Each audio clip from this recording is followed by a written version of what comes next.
G'day, DLive, and welcome back to the Gives a Minute DLive stream for a Thursday afternoon affair. It has just gone 3 on the banger in the PM for me. Good morning, good afternoon, good day, good evening to you.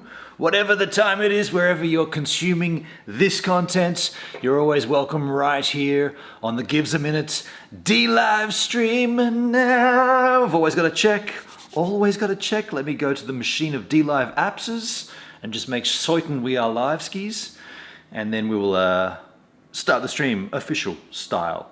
I just want to make sure, anything could go wrong and everything does go wrong. And I know about the things that do and can and have gone wrong on a live stream. Let me tell you. This time sounds good. Does it look good? No, it does not, because I look terrible.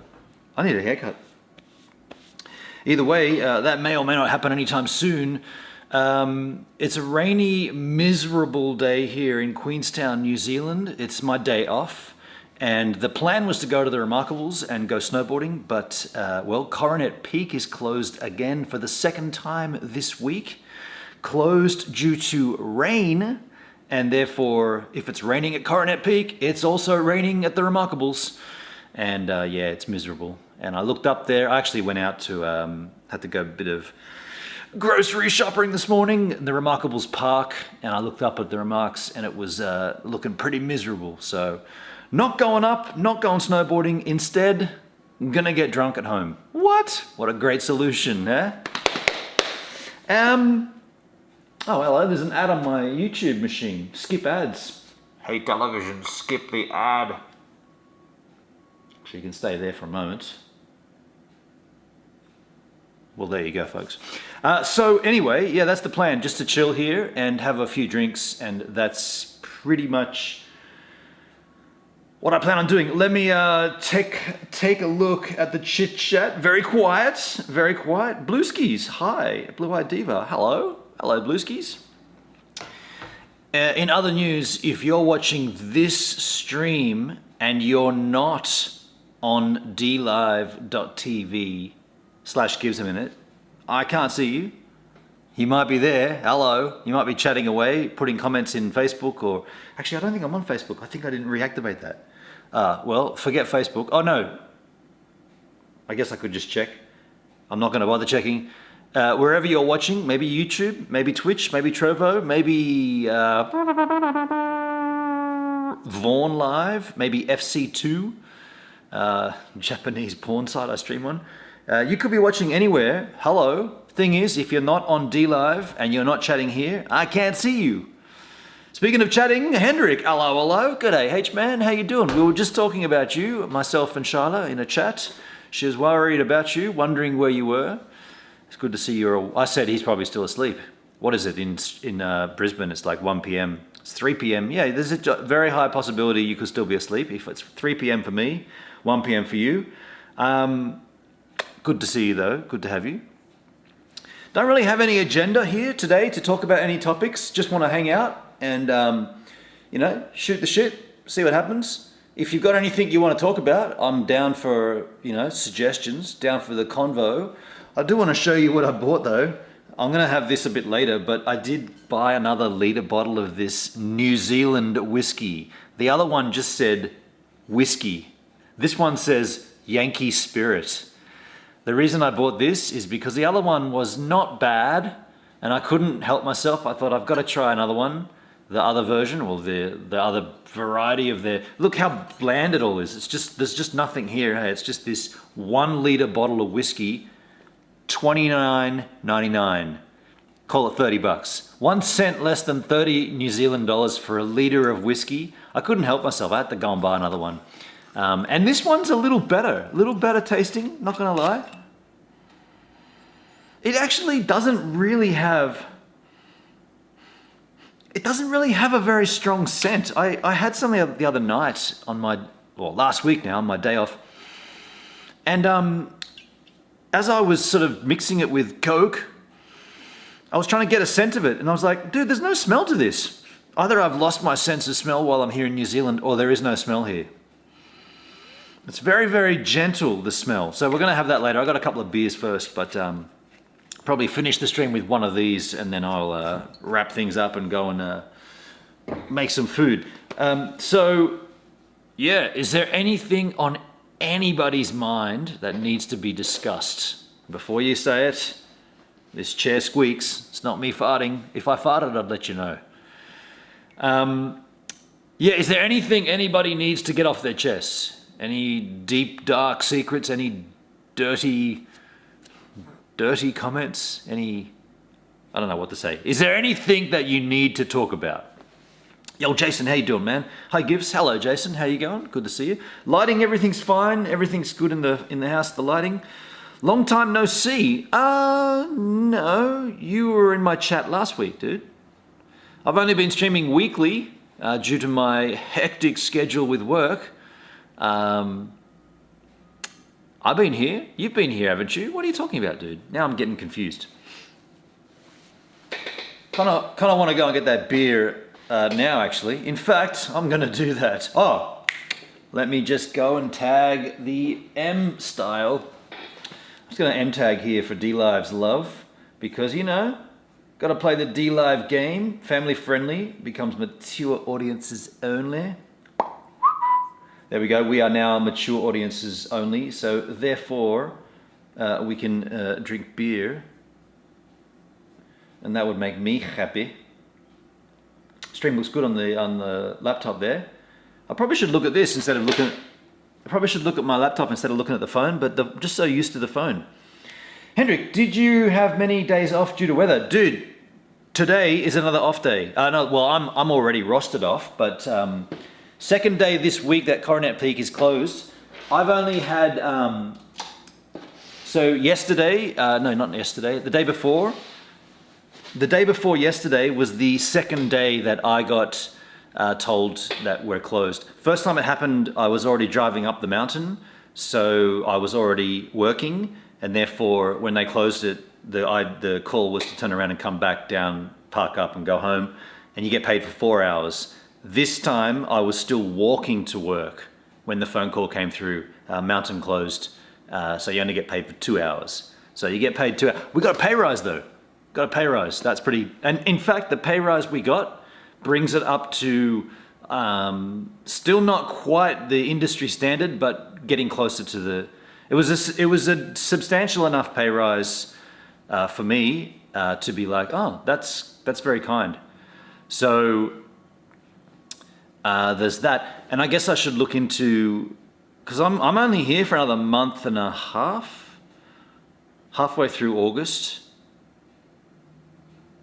All of September, half of October, so a bit 2.5 months. I'm here for a little while longer, but the accumulation of not sick days, of holiday pay that I accumulate will be based upon this new rate. So that's pretty cool. Yeah, but to answer your question, I've only had 2 days that have been called off for me, but the mountain has been closed a total of 4 days this season, because I know 2 for me and 2 when I wasn't working, one of them being today. So that's pretty interesting. Well, yeah, it's, I don't know, like, I'd be angry if I was working today and it was 2 days out of my week that I got called off, because that's 2 days, that's 4 hours of pay when I should have been earning 24 hours, 12 hours a day, right? Or let's call it 10 and a half or 11 hours a day, whatever, minus breaks and whatnot. So I would be pretty upset, but that didn't happen to me today. It happened to me on Tuesday, and we went riding, and it was perfect. Damn, that day was so good. That day was really good. I don't like how many ads I have on my 12-hour videos. This should be ad-free, man, but I'm leaving them. You should have an ad blocker. Not that I advocate the blocking of ads. Oh, also, is that too bright on that television? Is that screen? Oh no, that's all right. Yeah, I don't advocate blocking ads on YouTube as a YouTuber, but block those ads. Do whatever makes it smoother for you, for the experience. Hey, what am I talking about? I haven't even cracked that beer yet. You stay there. I'm going to go to the refrigerator and come back with a beer. Oh, yes, I am. What a lovely vibe that is. Oh, put it in the freezer to chill.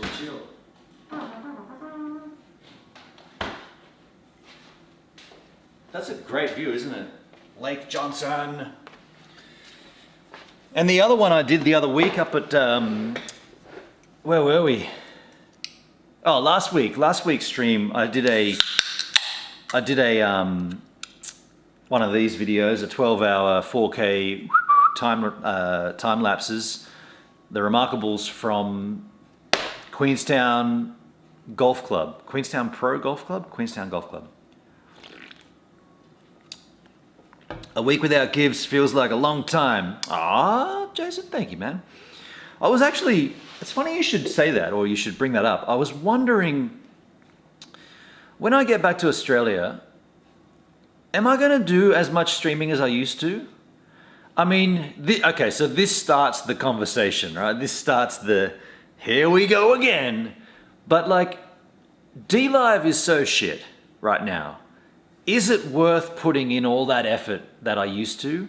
And I mean, if there's ever going to be a time when you start dropping the effort, it's going to be when I get back from New Zealand, right? Like that's kind of like a fresh start, if you like. So,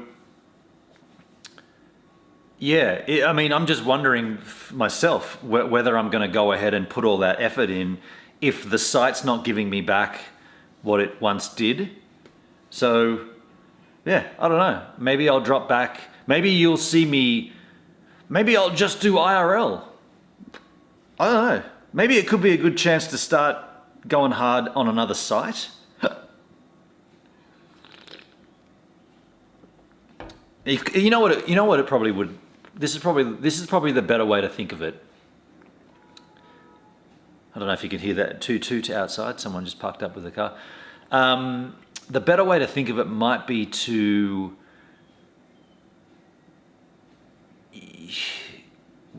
wait longer, like DLive will, like good things are coming kind of thing. Like don't entirely jump ship, which is not what I was gonna do anyway, but because if let's just say good things do come. Let's just say, heaven forbid, actual good things do come and the whole site gets a revamp and there's great staking incentives and there's great new ways for streamers to monetize their content and there's heaps of streamers coming over and there's huge view numbers and, you know, GPs with 10K followers are getting more than 5 viewers per stream. Let's just say that kind of good stuff does happen.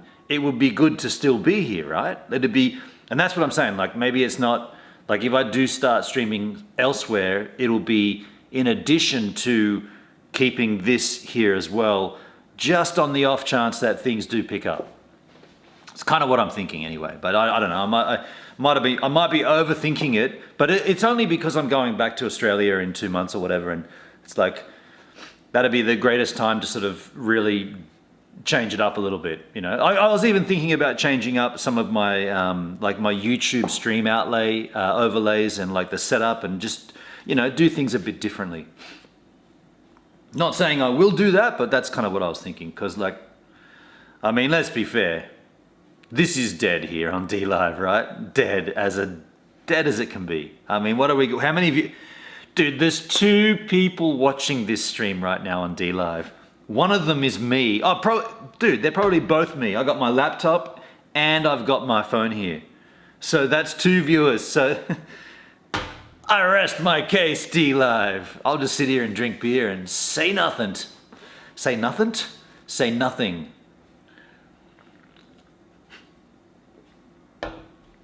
Interesting. I wonder what would happen if I closed the laptop. Would that view count go down to 1? You know it would. There once was a time on DLive when streamers would get minimum 30 viewers. Man, the number I used to get, my average CCU was between 25 and 30. My average CCU was between 25 and 30. So that means typically my streams would get 50 viewers and sometimes in the 20s. So the average was between 25 and 30. Dude, what the hell, right? Like, no, there's nobody here anymore. And you might say, yeah, but your content sucks, dude. My content has progressively gotten better, stronger, more unique, better quality, right? There's no denying that. Go back and look at some of my DLive archives on cos.tv. My streams have gotten better. Shit. Hendrik, direct the chat to the YouTube. Maybe I'll do that, right? Maybe I'll bump to the YouTube and give that a good solid whack over the head. I mean, there's a slot there now that YouTube Uncut is all over. Oh, dear Danny. Dear Danny, did you do what Danny does? Again? You didn't stick to anything, Danny. Danny's like, what's the opposite of super glue? Danny's like ice. Like, he's really slippery, really slick. Like, now that's a shitty metaphor. He doesn't stick to anything. That's kind of where I was going with that. But ice does stick. If you get ice and water and you touch it, your hand sticks to it. But yeah, well, I guess what I'm now talking about is the fact that YouTube Uncut is now a placeholder for Amazon, the Amazon influencer video crap. Jeez, uploads like 50 videos all at the same time. Just, what are the subscribers of that channel gonna think? Like, there's no explanation. Like, you sub to a channel called YouTube Uncut, and then with no indication, no warning, no message, nothing, the whole channel changes, all the videos get removed, and in place you've got these stupid Amazon product videos just for clicks and affiliate links. That's shit, hey. What a way to kill your audience. And then the problem with that is you've done that to your audience, and that audience would also know your real channel, like your other channel, like in this case, Danny Black channel, right? They know that that's him. So then they'd be thinking, well, if he did it to us there, what's to say he can't do it to us here as well on his other channel? Like, the better thing to have done, the better thing to be, the better thing he should have. Dude, I've only had a mouthful of beer and I can't even get my words out. The better thing to have done, that works. The better thing to have done, is there a word missing there? The better thing to would have been done. I genuinely can't think if there's a word missing there. What would have been better to have done? That's working. What would have been better to have done would have been to set up a new channel and say on, did you hear that fart noise? To say on the YouTube Uncut channel, we're going to hold this for a while. This isn't working for us. You know, we're going to put this on hold for a little while. We got to fine tune it, or we got to work out some timing things, or whatever it is. We got to fix it. So there won't be any new content here on YouTube Uncut. It'll just remain in a state of like pause. But I am going to open up a new channel called Amazon Wankery, and you can come over here and catch up on all these lousy Amazon videos I'm going to make instead. But no, he didn't do that. He scrapped all of that content off YouTube Uncut and put up all this crap Amazon stuff, and the audience just went, like, I went to it the other day because I don't subscribe to it, but I have it typed. So I've typed it up in my browser. So when you type, if you type the letter U and then the letter N, it comes up with two websites, YouTube Uncut, the whole URL, or Unminable, which is the mining pool that I use when I'm mining Bitcoin on my M1 Max MacBook Pro. So I do a little bit of mining on there. So there's two things, Unminable and Uncut. And so I just type in UN and then usually just select one of the two and hit enter. And I hit enter on YouTube Uncut, and it went to this YouTube page called, Amazon affiliate videos or something. Like, I was like, what? And then I looked at them and I could see, I just recognized it to be Danny's content. And all of the videos were uploaded either today or yesterday, whenever it was, or the day before. And they all had no views, or like 1 or 2 views. And I was like, what the hell? I scrolled down, I'm like, where are the old, this, and I was like, he's done it again, hasn't he? He hasn't stuck with anything. He can, like that channel would have been Australia versus America originally. No shit, that might have even been, what was that other channel? The Morning Show. Oh, no, that was after Australia. Was the Morning Show before Australia versus America or after? It doesn't matter, but that's where that channel would have started. That's where those 400 subscribers originated from.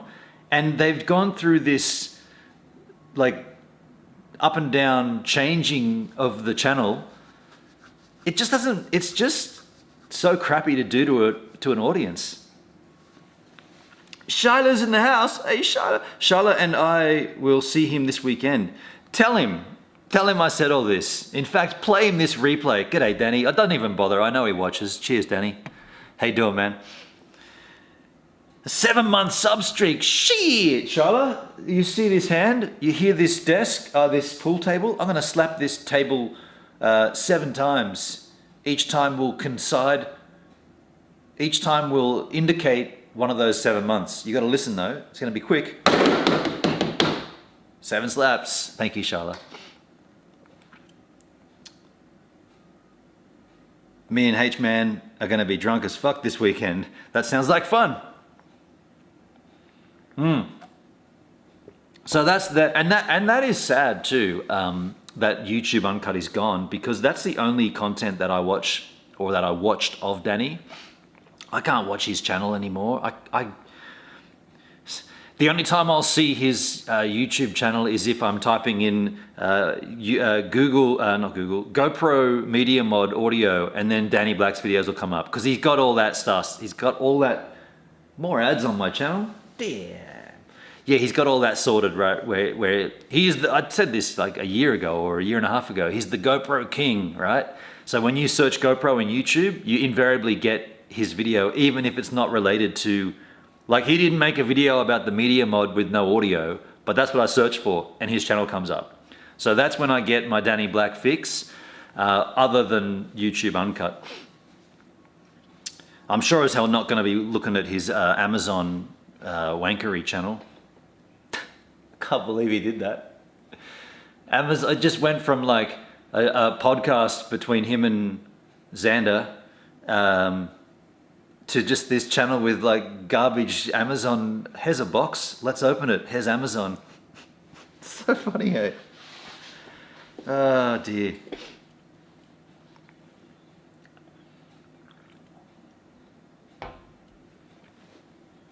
His channel is killing it, over 30K. Yeah, so he's definitely managed to, what's the saying, that niche down. He niched down, and he niched into a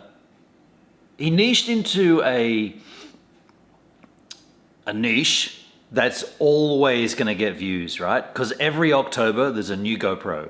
So as long as you're, and I've said this before, as long as you're happy making the same content over and over and over again, but just with a new model GoPro, then props, like good on you, go for it.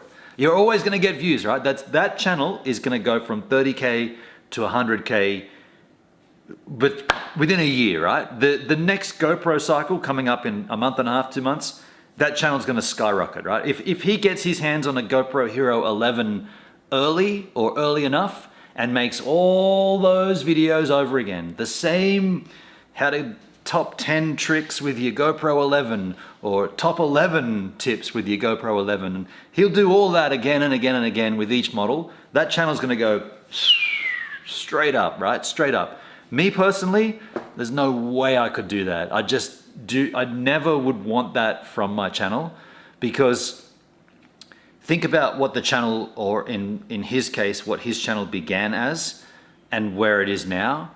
And you always will want to go back to what you originally did.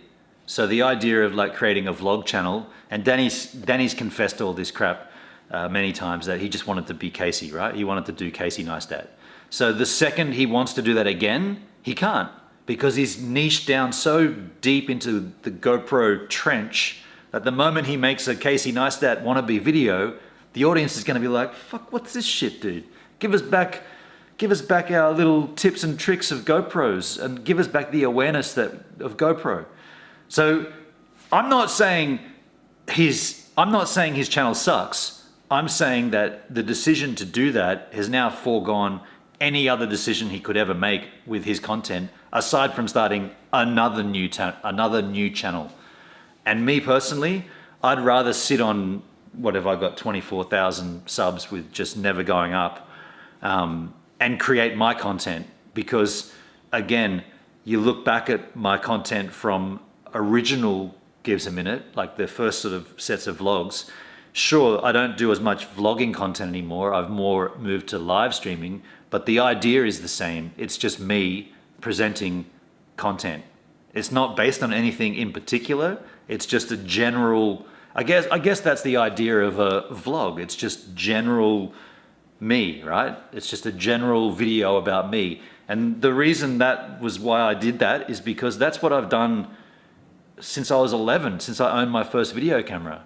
Didn't know you could make money off it by putting it on YouTube. Sure as hell I'm happy that you can.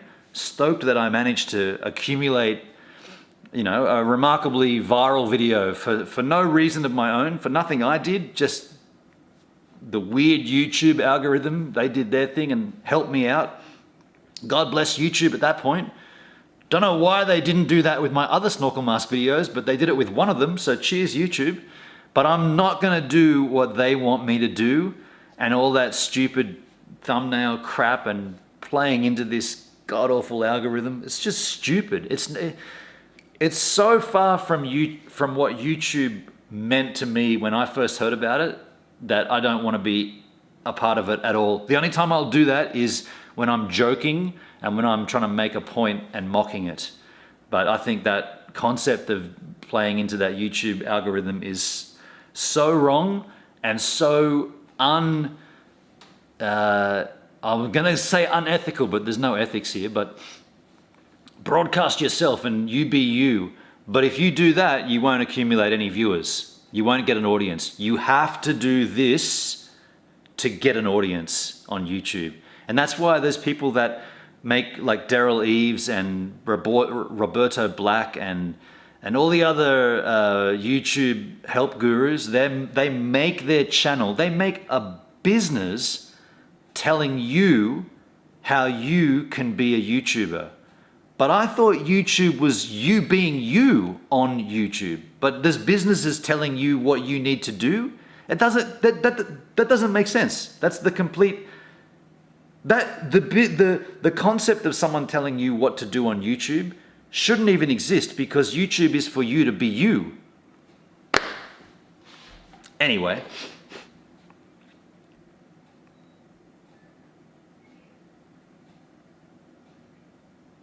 Rob Ozzy's in the house. G'day, Rob Ozzy. How you doing, man? But I find your videos more interesting than them. Thank you, Rob Ozzy. Thank you, man. I'm glad to hear that, dude. It's sick like a freaking cult for a GoPro. That's his, yeah. Yeah, and the thing with that is, what Danny's done with GoPro is he's picked something that he was already interested in, obviously, as a YouTuber, right? As a YouTuber, you're going to use a GoPro at some point. If you go anywhere near water, you're not going to take your GH5, or you might if you're like me, but typically you'll use a GoPro. So he's already got the knowledge of GoPro, and he already knows from watching other content what he needed to do to make this thing work. And basically he just copied it and put his own twist on it. His own twist isn't really anything, it's nothing unique, right, what he's doing. There's plenty of people doing the exact same thing he's doing, and that's the beauty of it. It'll always rank because this is saturated with the same content of, like, I think, who was it that was saying it? Was it UH Man? He was saying you hate it that when, as soon as a product launches, as soon as the embargo is lifted, or it might have, gee, this might have even been Xander saying this. You mean Xander said something that was interesting? He's like, yeah, but it sucks that all of a sudden YouTube is just bombarded with the same video as soon as the embargo lifts.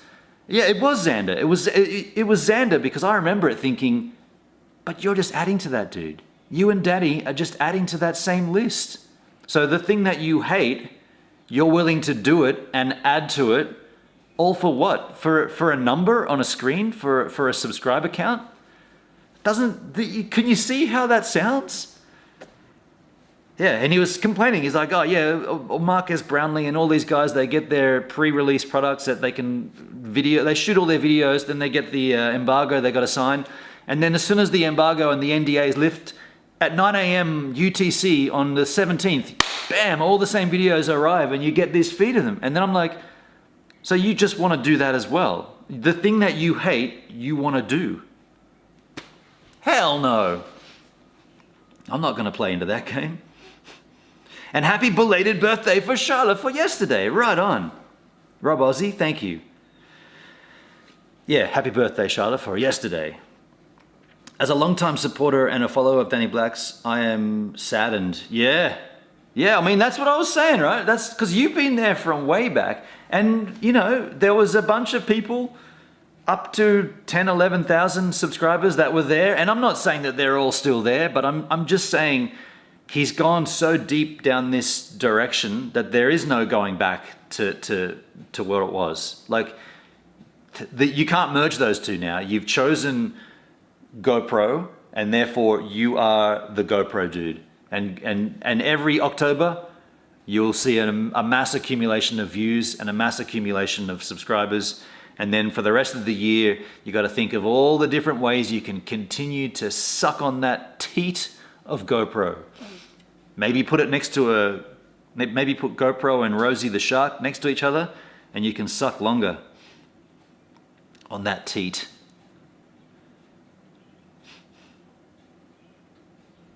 But you were saying it, Hendrik? That was you saying it? I'm pretty certain I heard Xander saying it as well. You might have said it as well, and then I might have heard it again with Xander. As loyal followers, and I'll include H-Man, it sucks being a part of the dollar-making cult. Yeah, okay. Because let's be honest, there's easier ways, like, to be fair, and I know this from working, and I'm working right now, there's easier ways to make money than making GoPro videos, right? Actually, that's not very fair, because you can make a lot more money if you really, really get it down. So yeah, I'll wind that back a little, because you can make a shit ton of money doing what he's doing. So I'll wind that back. But it's just the inner core, like the ethics of it. Not ethics, but it's just whether it's something that you're comfortable and that you're like. I don't know Danny anymore. Too much time has passed now from our friendship disintegrating. But from what I did know of him, that tech review stuff was always the side of him making the cool videos, right? Like, you look at the early stuff, traveling across Australia on the Nullarbor with the drone shots above and cutting into this and that. Some of it was a bit lousy with the bad audio, but the point is that he used the tech. I mean, it's like what I say right now. Like, I just want to use the tech to make the thing. And to use the tech, you've got to know about the tech. But if you want to just make the tech content, you're never using the tech. Like, I don't even think that Danny's put his GoPros in the water, right? He's got a beach house at Moffat Beach. Dude, the dude should be doing a wave a day or some version of surfing, right? He's got all the GoPros. I don't get it, right? He doesn't use the tech for what it is. It's like he's got a shelf full of all this gear and shit. It's like, are you going to use it? I've only got the gear that I use. I've been using the GH5 for like, 4 years? Well, this is the second one because I broke the other one. By the way, that's still at the repair shop. I got the same microphone, and like all these reviews they keep doing about microphones and shit. Just get a Video Mic Pro Plus and be done with it. All these different reviews and there's all this shit. It's like, dude, it's so silly. Hey, this product lineup of video mics is gonna go on forever. And what is it? It's a microphone. Get a good one. The best one is the Video Mic Pro Plus. I'm using it right now. All you do is plug it in. It's powered from the camera via the cable. It's got an internal battery. If that doesn't work, you can still use an internal battery that's rechargeable. And then there's a backup slot of batteries for AA's. Like, there's nothing better than this. Yet they'll make 100 videos on every shitty little mic that any company releases. So silly. It's so silly. It's so silly. Ulanzi, Ulanzi microphone for the media mod. We're the OGs and he's definitely changed for the worse. Yeah. Rob Ozzy, I left his community when he raised his channel membership prices. Ooh, did he do that? Did he? Shit. Really? So he got more members. Did he get more members? And he increased the cost of it? That's a bit shonky. Dude. So he made it dearer for you to support him. Shit, Danny. And he's getting all the revenue from the AdSense for being a GoPro king. Wow. I'll say it on the cruise, even though paid for relaxing on said cruise. You should get him to write a GoPro song, you know, if he's gonna. So he's on that cruise performing. Get him to. He should mingle. He should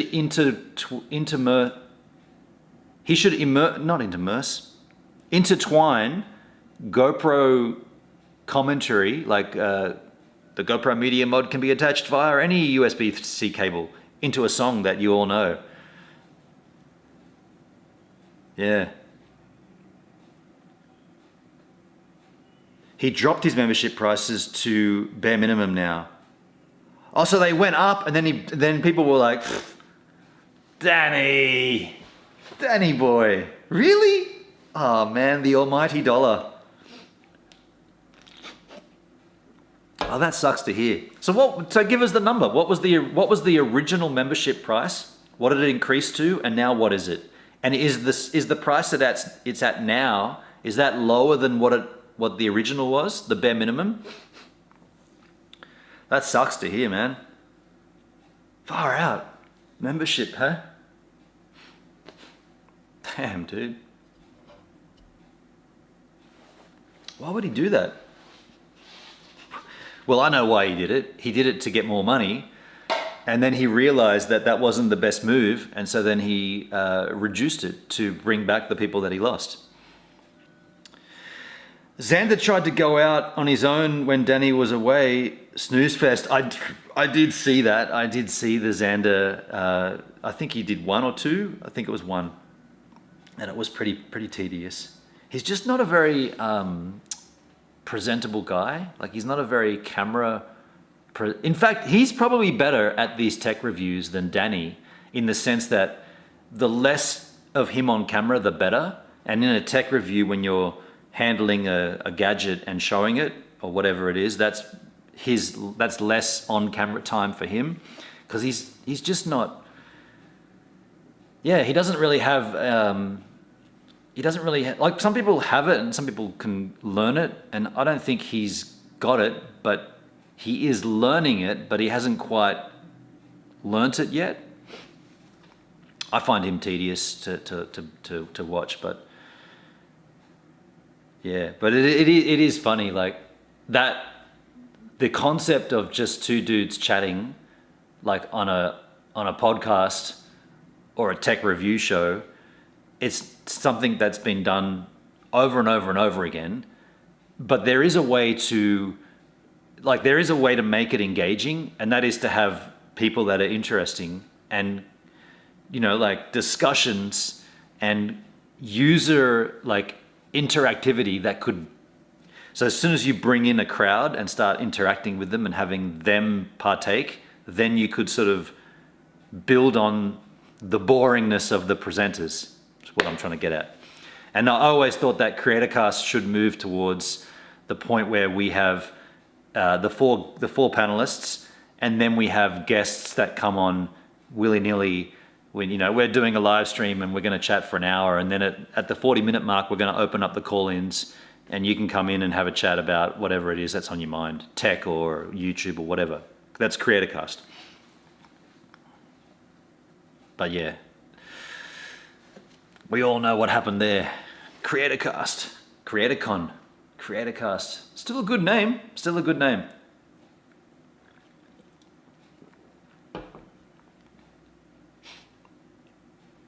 I still think that there is scope.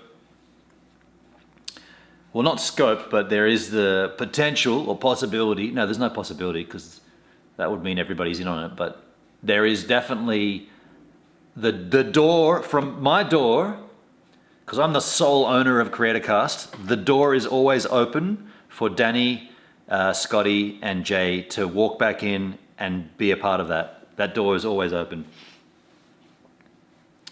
Scott Davies did a tech review on Shiloh's Ulanzi U2 microphone. It was way better review than Danny's. When was that, dude? I haven't seen any of Scott Davies' content at all. Wait. Am I getting that guy mixed up? Scott Davies, is that the guy from back in the day from Australia versus America, or is Scott Davies the Brisbane Eastgate guy? That's the Brisbane Eastgate guy.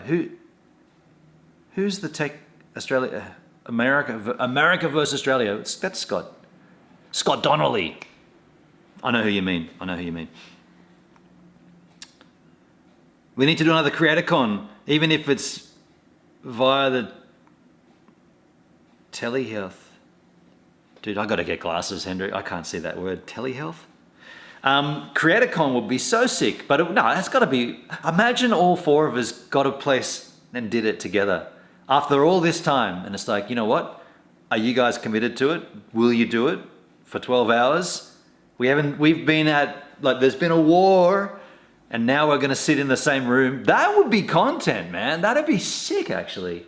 That'd be so much cool. That'd be so cool to like get a somewhere like Jay's old office, but obviously not there because he's moved from there, but somewhere like that. It was a central location. We all fly into the area, to the city or whatever it is, and we do CreatorCon, and we do it live from like 9 a.m. to 9 p.m. And it's the moment that we all like see each other again, and we get to talk, and like there's no like the rule, or there's no rules, but the idea is we can hash stuff out, but the idea is by the end of the 12 hours we're all going to be mates again, and we're all going to have a good time. So wouldn't that be so sick to walk into it knowing that no matter what we said to each other, and it would all be documented because it'd all be live, no matter what we say, we're going to walk out of there as mates. That'd be cool. That'd be really cool. Like, and that would also open up so many discussion points. Like, because I'd obviously go into the rosy stuff, and Jay would want to shut that down. And so then the audience, the viewers could say, no, well, we want to know about that. Like, we think Benon's asking a valid question. So can you give us an answer? Because then we'll all know. And then we can move on from there. And then, you know, Danny might say to me something like, you probably, actually, I don't want to put words into his mouth, but to the effect of, you just chase drama, right? That's probably what he'd say. You just chase drama. And my answer would be something like, well, no, not really. But if it comes my way, I'm not going to go silent and not discuss it, much like he does, right? If something comes his way and he doesn't want to have an opinion on it, or he doesn't want to say anything, he just won't talk about it. He'd just be like, I'm not going to discuss that. And then that's the way he deals with it. And the way I deal with it is to address it and deal with it in the sense that either I'm right or I'm wrong, and the situation needs to be put out there for everybody to see and to decide. So Danny might ask me that, and then I'd have my response, and then we could say, okay, well, here you are. And funnily enough, at that point, Danny would be engaging in the drama, if you like, because he'd be asking the question. But that's the other thing, he probably wouldn't ask it because he wouldn't want to spark up any further controversy. I think that'd be a really cool social experiment to sort of put four dudes, and Scotty Muir would be like, let's just get pissed, because he hasn't got he's just been there the whole time, neither here nor there, like. So he'd just be like, let's just get a bottle of Jack. And that's what we'd do. We'd get Jack too. And by the end of it, you know, we'd playing ping pong and drinking Jack. Hey. Hello? Danny. Shit, how you doing, man? This is an international call. No, yeah, we were just talking about you. No, we were talking about this CreatorCon thing. Oh, no, the idea is that you, me, and Jay and Scotty would all get back together and... Yeah, kind of like a band, yeah. The band would get back together. Yeah, we'd walk in there, you know, and then we'd walk out as mates and we'd do a live stream about it. You would be down for it? He's down for it. Oh, okay, interesting. Ah, I didn't think you would, man. Controversial, you know, like... Oh, okay. Ah. Hang on one sec. He wants to tell me what... You can see that's not a phone call. Shit! That's my timer, dudes. Hang on a second. I wasn't on a real call there. I was just acting. That's pretty good acting. That's pretty bad acting. Just give me a second here to start this up. I'm just pressing my 4-hour button, folks. This is the crypto miner inside the Storm game app. And if you press that button every 4 hours, you earn Bitcoin. There's a catch though. The catch is, it's not your Bitcoin because you got to trade it. And if you earn a profit on the trade, then you get to take that as your earnings. You don't get the $10 that you've been clicking this button for until you earn a profit off the trade. So you might want to leverage trade that one because it's not yours. You can mess up and lose it, leverage trading, and get wrecked. Or you can earn substantially by leverage trading on money that's not yours. Now, what happened to my DLive machine?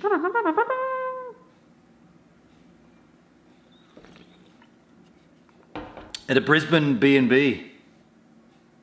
Brisbane Eastgate guy.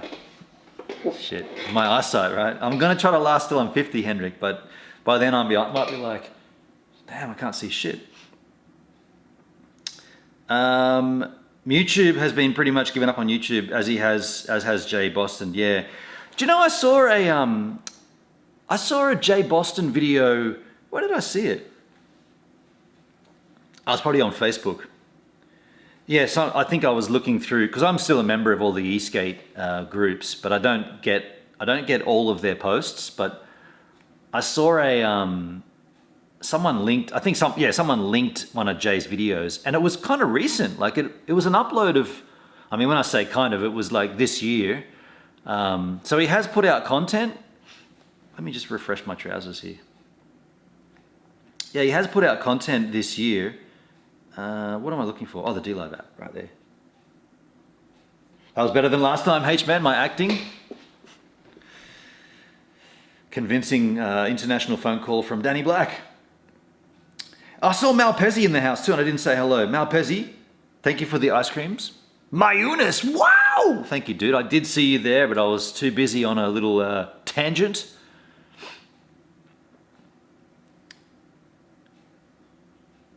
Yeah, I didn't miss much there. Anyway, cool. So there's that. What else is bugging you all? Who got me onto that topic? Who started this? Who stoked that fire?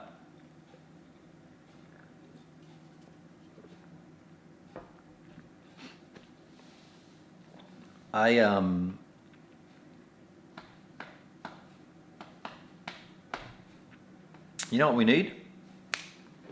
Oh, we won't do it today though. I was going to say we need a call in. Nah, it's too difficult to set up. Although, how did we do it last time? We plugged in. Nah, we won't do call-ins. We'll wait till I get back to Australia for call-ins. It'll be interesting to see Danny Black on the cruise. Yeah, it will be interesting to see him. Yeah, I mean, but you saw him recently, Danny. You saw Danny recently, Hendrik, up in Brisbane. It'd be interesting for me to see Danny on a cruise. What was the 2019? When you say it like that, it hasn't. No, it was before COVID. When did I last see Danny then? 2016, 2017. Yeah, I think it was 2017. Yeah, last I saw him actually on a video on YouTube Uncut. He doesn't look very healthy at the moment. He's Looking, yeah, he's looking a bit stressed and a little, I don't want to say it, but he's not looking great right now. But you can't tell him. It's one thing I know. One tip, one little piece of advice, Hendrik and Shiloh, you're going to see him on the weekend. Just don't give him any advice about what he should or shouldn't be doing, because he doesn't like that. You can't advise him any at all. It's his way, and it's the only way.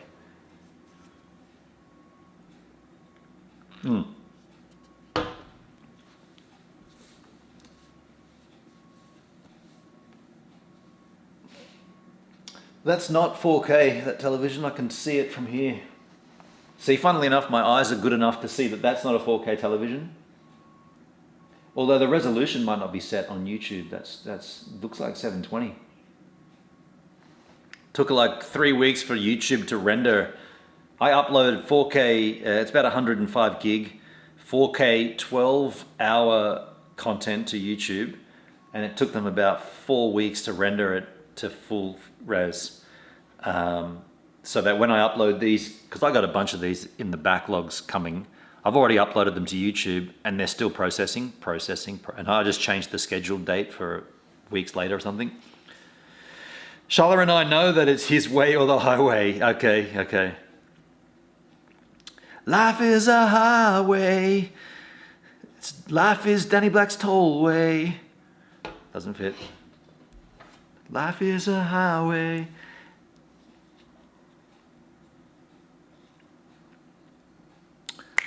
Speaking of music, what happened to Danny's music channel? What about that channel? Is that something else as well, or is there a Danny Black music? Does that exist anymore? How many channels does Danny had and got, and they're all morphing? Danny Black music, right? Yeah. I'm looking forward to a good cap game. That's what we're doing, folks. When we get back, we're doing a long form cap game. 12-hour cap game. Should we, or should we not even do cap games anymore? I don't know, dudes. He changed it? He did? Did he really? No shit. Did he really change it? What did he change? What did he change it to? Is that another placeholder channel for like, I don't know. Oh, remember, let's list all the channels that he's had. What about, the joint fitness channel with Jay, Fitness Mates. No. It was a good name. Flatten the Curve. That's a good name because it's topical and it was relevant at the time. Remember Flatten the Curve? But who wants to watch Jay Boston sweating on a treadmill? Who would have thought that'd be good content? Jay would have. We're gonna watch a dude that nobody knows. Like, I mean, if it was Jack Black doing that, yeah, you'd watch it, right? But nobody knows Jay. Jay's nobody, aside from squeezing the teat of a dead shark. He hasn't done anything, so why would we watch him on a treadmill getting fit? So silly, hey. So silly. What a strange, like, I can't. I'm going to give Danny the benefit of the doubt here and say that when that idea was being pitched and being thrown around, I reckon Danny would have been looking at it more from a tech point of view, like, oh, we can do different camera angles and I can do the back end from here and you can do the actual stream and I'll produce it from over my way. And I reckon he would have been looking at it that way, because I can't imagine he would have thought this content is going to work. Like, watching Jay Boston get fit is what people want. I cannot imagine Danny would have said, tick, yep, that's exactly what this is. That's how this is going to work. I reckon he would have like not looked at that or not thought about it and just gone, technically speaking, how can we do this? Because that's the only way he would have signed off on that and agreed to be a part of it. Cap games for sure. You want to keep cap games rolling? Okay. I gained 20 pounds just watching. That's funny, isn't it? That's funny. Yeah, you're inspiring people to get fit by watching you get fit, and you watch them on a screen doing nothing. The Dorchestra thing is great. Is that, what's the Dorcas? Oh, that's the guy that he plays with, right? Yeah, but tell me in 6 months whether that still exists. That'll be gone. He was on a bike for Jay and hula hoops for Danny. That's right. Yeah. Jay was on a bike. Yeah, that's right. And he had the he had a green screen of New York City, and I remember he was saying, "Yeah, it's a chance for you to see New York City." So he took videos that are already on YouTube, and he used them as his background on a green screen, so that we could watch him sweat and cycle through New York City. The better thing, if you want to see New York City, would be to link that video on a social media site and say, have a look at this video of New York City. You don't need to put Jay in front of it. That's so stupid. I can't believe they thought that was a good idea.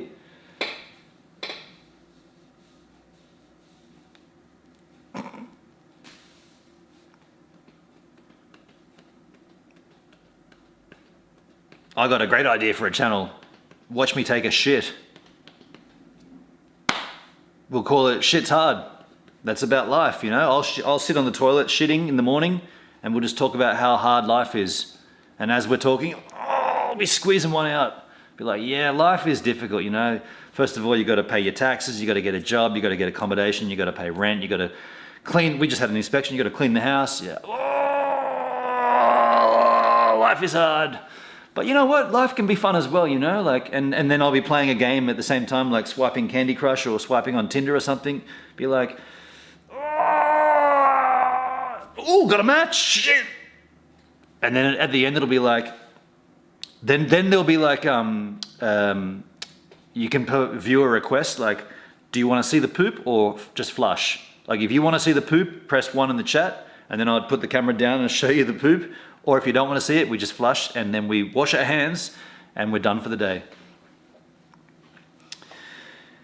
I mean, you might say, dude, you're being a dickhead, but really, watching someone get fit on a treadmill in front of a green screen or a bicycle in front of a green screen, it's not much different than watching some dude take a shit. Apparently his partner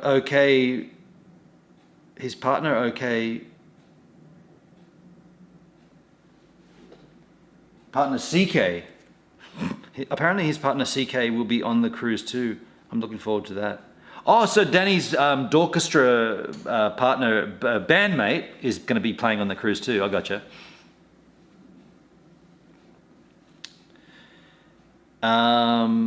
Me and H-Man going to stay lit. You guys are going to have a good time, no doubt about it. Like the cruise, and that's where Danny is good, right? Like his crowd interaction and song selections for the way the crowd is. Like I saw all that from firsthand being there with him. Like he does. It's funny, isn't it? He can really read the crowd on a cruise ship, and he can really deliver content to that crowd and keep them entertained to the point where they'll come and accost him in the galleyways backstage, if you like, after the set. He can't do that with YouTube though. He'll fuck everybody off on YouTube and change his channel and change his content like this. But on a cruise ship, he'll play to the crowd, and he does that really well. Like he is a great live jukebox for a cruise. Yeah, you'll have a good time. Yeah. That should be fun for you. I'm a little jealous. Only a little. I'm not really that jealous because I'm quite happy here in Queenstown. Very happy, actually. I saw him perform at the West End Hotel. There was no crowd. See, that's different, dude. That's different. So, and Danny will probably take this as me criticizing him, right? Probably say, oh, Benon's too negative. But on a cruise ship, he has a captive audience. They can't go. I mean, they can walk out of that venue, but then they're going to come back in that venue the next night, right? They're on a ship, so they're a captive audience. They're a captive audience. They're off their tits drunk. They're all there for a good time. Whereas in a bar, yep, they're all there for a good time and they're off their tits drunk, but they can come and go as they please and they can walk in and out of that place. And to be frank, any bar, anywhere has a dude like Danny playing Wonderwall, right? Any bar you go to, there's a dude doing a cover of whatever. But if you're on a cruise boat and you're having the holiday of a lifetime, you will go and get a little more into it because it's a once of a lifetime cruise ship experience. So he's playing to a captive audience, and I'm giving him props right there because he does work that angle really well. Like he's good at that, like really good at that. And that's why they keep asking him back, right? Like as a fly, they call him a fly on entertainment, a fly in, fly out. They ask him back because he's good. And he can, I know, I saw it. Like people were chatting with him like every day. Like, are you playing tonight, Danny? Which bar are you in? Where can we see you? They want more of it because he's good at it. Somehow he needs to get that. I mean, he can't do it now because he's too deep in GoPro, but if he could somehow add that to his channel, then he could do, because like, I mean, I could be wrong here, but I thought he liked doing that. I thought he liked being a performer. I thought he liked being a musician. But if he wants to be a YouTube tech reviewer, then he's going to have to, well, he's not going to have to because he is, but he's going to continue doing what he's doing, and then he'll forego the entertaining, the musician stuff, right? To go to suck deeper on the teat of GoPro, he'll have to forego his ship stuff. Yeah. And I don't know, like, I mean, people change, obviously, times change, and everybody's free to do what they want, obviously. And I mean, look at me, for the last 5 months, I've been driving a bus. So ask me that 6 years ago, I wouldn't have thought I'd do this. So everybody changes and morphs, and see, the difference is I'm not making tech content on how buses work. I'm doing my content from the bus, if you like. I'm doing my stories and stuff. And coming up, I will be doing a live stream from the bus, 12-hour live stream. Hopefully the batteries last. By the way, I'm not going to use the GoPro for that now. And the reason why, Danny might be able to help me with this. The media mod, okay, I do need Danny for this, right? No doubt about it. And if I search YouTube, I'm sure I'll find him.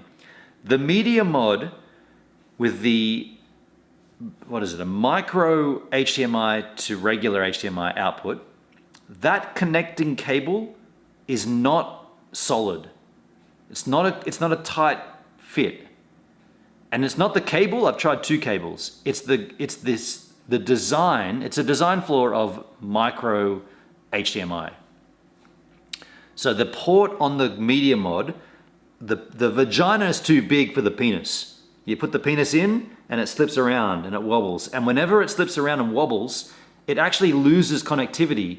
So then the receiving end, which is in my case the Teradek VDU Go, that then doesn't receive a signal. And so then it sends the signal back to the media mod saying that there's no HDMI cable connected. So this all happens within the space of like 2 or 3 seconds. And when that happens, the GoPro goes back to being a GoPro and then quickly jumps back to the HDMI output. And the problem there, as soon as you plug an HDMI cable into that port, you've got to go through and make selections without seeing it, because your screen goes black. God bless GoPro for that shit.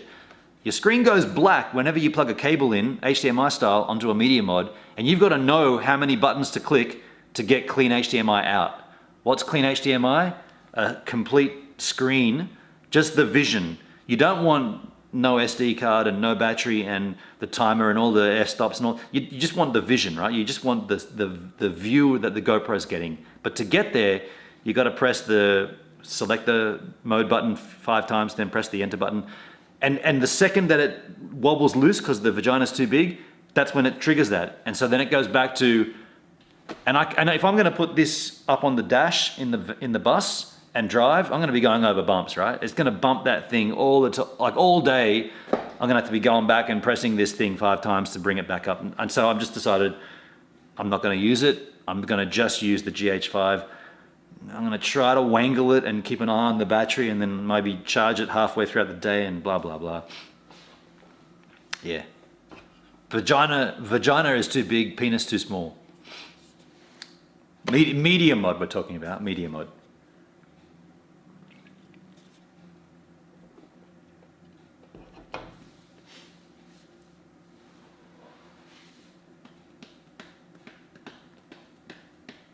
I'm gonna have another beer. What about that, huh?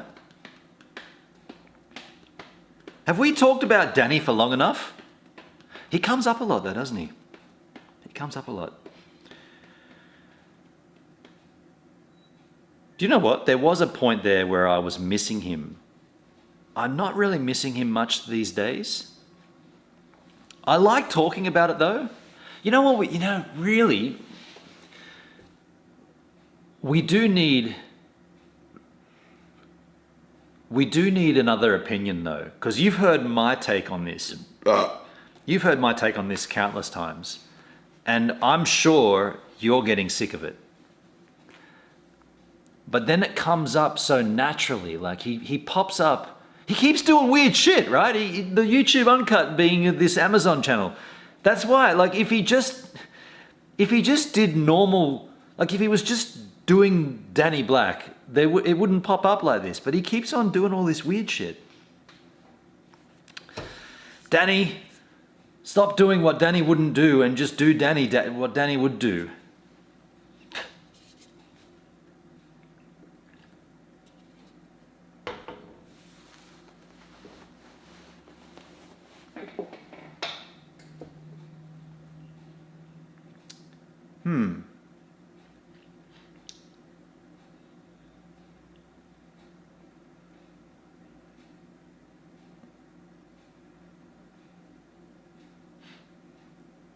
Okay. All right. Okay. Uh-huh.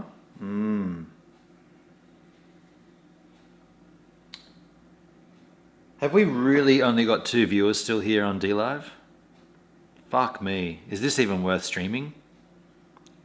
I'm going to refresh my trousers here. Is that really the number of viewers on DLive? 2 still?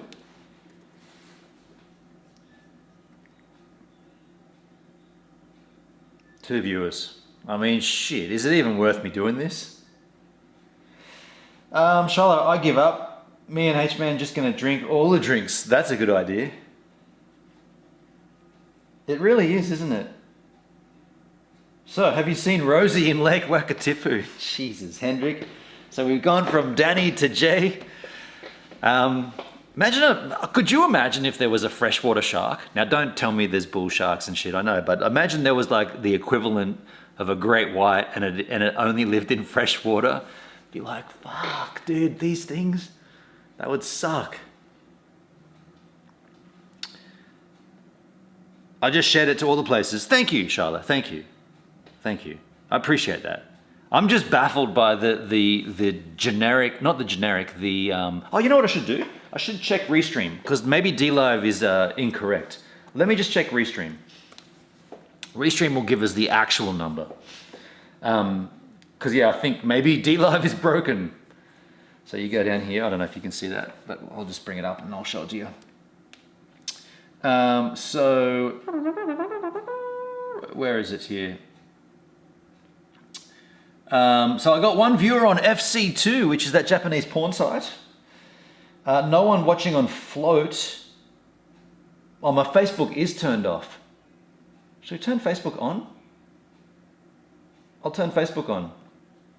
I don't know why Facebook was off. Hello, Facebook. I just turned you on. Where were you? How come you weren't here before? We've been here, Facebook. Where were you? Where the hell have you been? Hello. Doing a little live stream from home. It's a rainy day stream. We're just looking at numbers here. Vaughan Live, these ones don't give you the view numbers. Stroke of luck. Oh, VK.com. None. Twitter doesn't give you the numbers. Trovo doesn't give you the numbers. 3 watching on DLive. 2 watching on Twitch. Hello, Twitch. I've got my eye on you, Twitch. I got my eye on you. No one on YouTube. And there is someone watching the Gives a Minute Facebook page. Hello, Facebook Gives a Minute page. This could be the greatest time for me to tell you. Come on over to DLive. This is the site you should be on. I'll tell you now.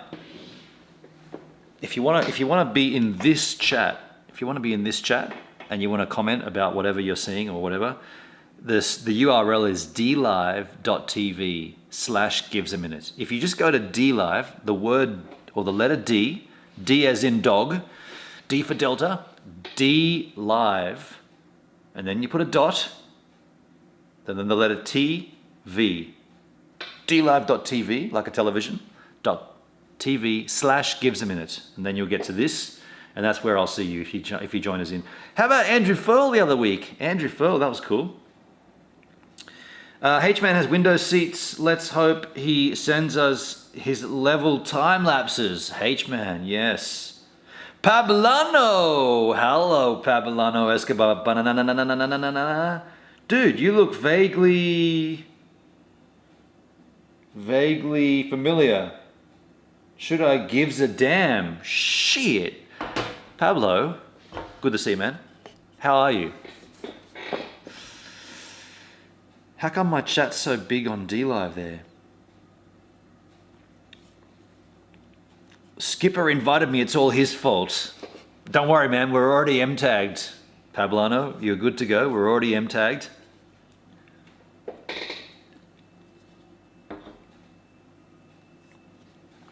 Cheers, y'all. I expect nothing but perfection from the H-Man. Me too. The H-Man, when he talks about horizontal lines, we listen. By the way, I haven't even checked that, dude. Are we level here? I've had my... Oh, we are. Man, that was a fluke. My camera, just technically speaking, when you change the aperture or the ISO, it does remove the level line. And I had left it on, I don't know why, but I'd left it on the shutter selection so you could see the shutters, like shutter choice. And I hadn't noticed that I had done that. So I've not seen a green line at all until I did it just then, and it actually happens to be level. I guess what I'm saying is you've taught me well, H-Man. You've taught me well. So what's happening in Pablano's neck of the woods? Pablo, how's your week been? Did we see you? Were you here with me on the stream down by the Queenstown golf course, looking at the remarkables last week? It would have been this time last week, or was it the next? No, it was this day last week. And I bought that stupid mead. I bought mead because it was called Buzz Club. I only bought it because it had the word buzz on it. But it was rubbish. I wonder how the gimbal will handle takeoffs and landing. Oh yeah, you're gonna shoot with a gimbal, aren't you? Oh, the O and T. The of and toe. How you doing, man? Whoa, nice place. It is a nice place, isn't it? It's a very, very nice place. I just want to tell you. I love that shirt. This is one of my favorite Tracer shirts. Wow. Yes, I really like this t-shirt. Babylon, oh, Shyla Rose with a triple freaking give. A diamond, an ice cream, and a lemon. What? Ease, tease, knees, wheeze, tease, bees, tease, ease, lees, dees, wheeze, waterbeds. Thank you, Shyla, for the triple freaking give. Wow. Pablo, I caught it after my sleep schedule is all out of whack. Understood.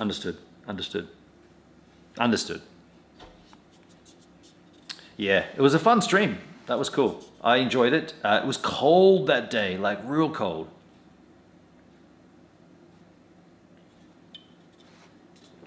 I'm gonna go to the refrigerator and get another beer. You guys stay just there, huh? Oh, I left this in the freezer. It's gonna be frozen. All good. That there is Lake Johnson, folks. Lake Johnson on a day off. That's Lake Johnson. 12 hours of the beauty of Lake Johnson. If you know Lake Johnson, You won't recognize it from that shot, I don't think.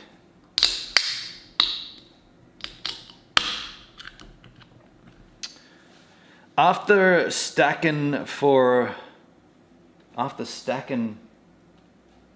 slacking, dude, I gotta get glasses, hey? My eyes is.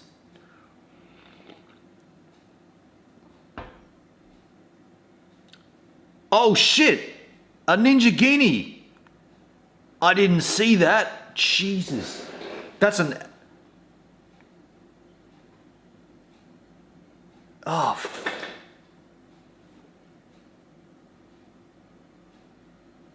that's not a Tips the Fifth, is it? That's... Shit. No, that's a Tokomo special treatment.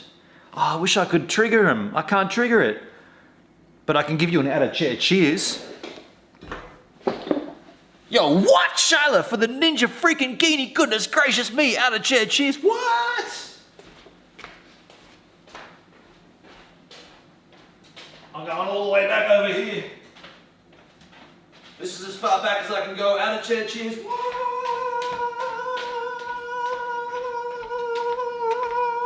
Shyla Rose, what? Cheerses. I didn't even see it. Shit. Thank you, Shyla. Thank you for saying Guinea hype too. Oh no, it's right there, dude. It's right there on top of the chat and I still didn't seize it. Crikey. Laugh my fucking ass off. Shy done fucked our boy up with the Guinea. It's been so long, right? It's been so long since we've been able to trigger these alerts. I was forgetting what that one was. That's Tokomo.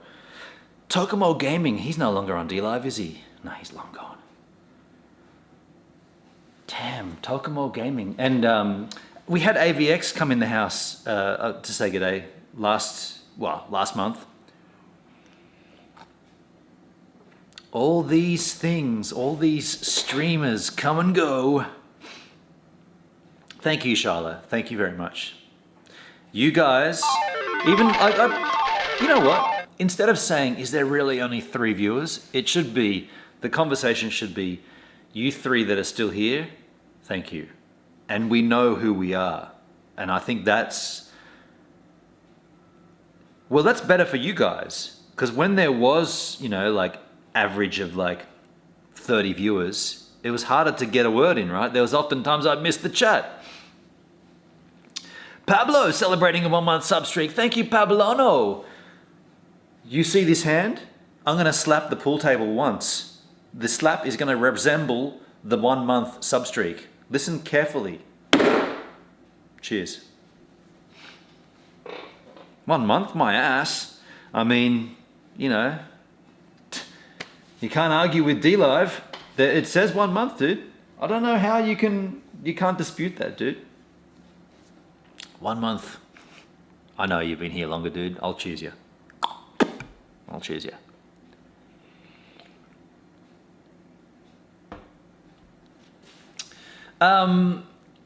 What was I going to tell you? Oh, Ozark. I'm watching Ozark. My sister told me about this show a while ago and I put it off and put it off and put it off. And we have Netflix here. So I'm watching Ozark. Has anybody seen it? MD Wit, how you doing? Oh shit, MD Wit with a 3-month subscription. MD Wit, hello. First of all, let me give you a cheers. Hello, skis. And also, you see this hand. This one, you see it? See that pool table? This hand's gonna slap that table 3 by. Each one represents one of those months. So listen, it's gonna happen quickly. Redo, I missed it, I went off the edge there like that. That's not a good slap, that doesn't count. Start again. Each slap represents each month. Yeah, thank you MD Wit. How you doing, by the way? Whoop. MD in the house. Hello all, how are you anyway? It's nice to see you.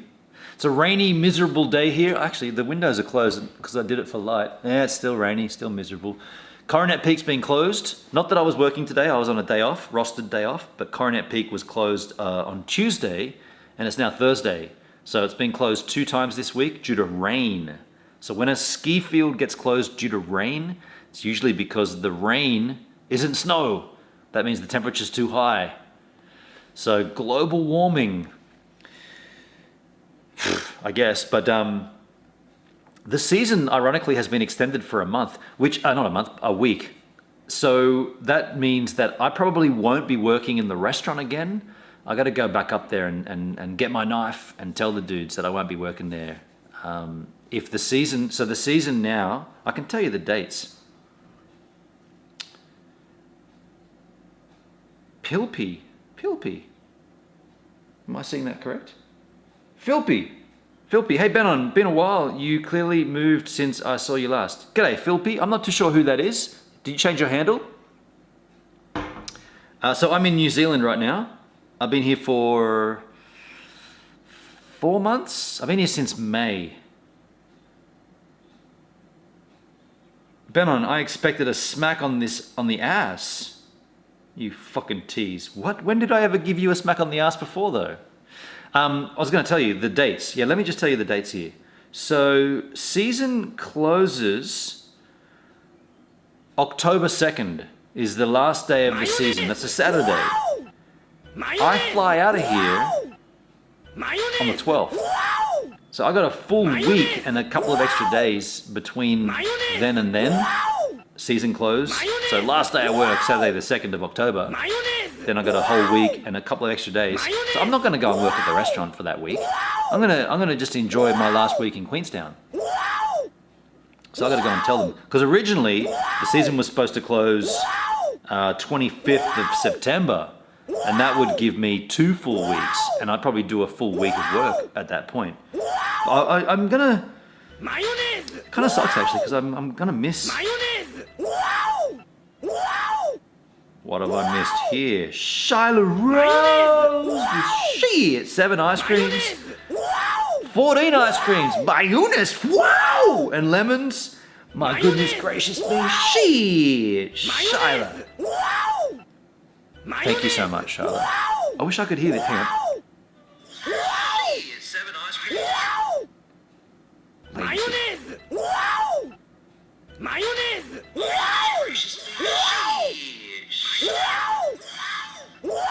Thank you so much. I wish I could hear that.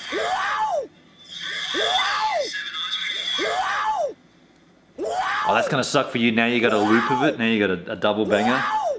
Oh wait, the ass smack was from someone else. Whoopsie! Pablano, who are you talking about?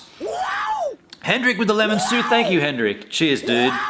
Man, I haven't seen anyone else's streams. You know what? You know what sucks about working? You don't get any. All right, so everybody knows this.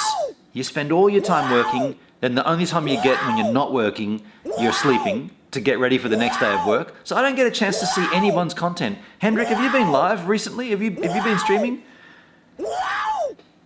Shyla Rose with 74 lemons. Wow! Shit. 74 lemons.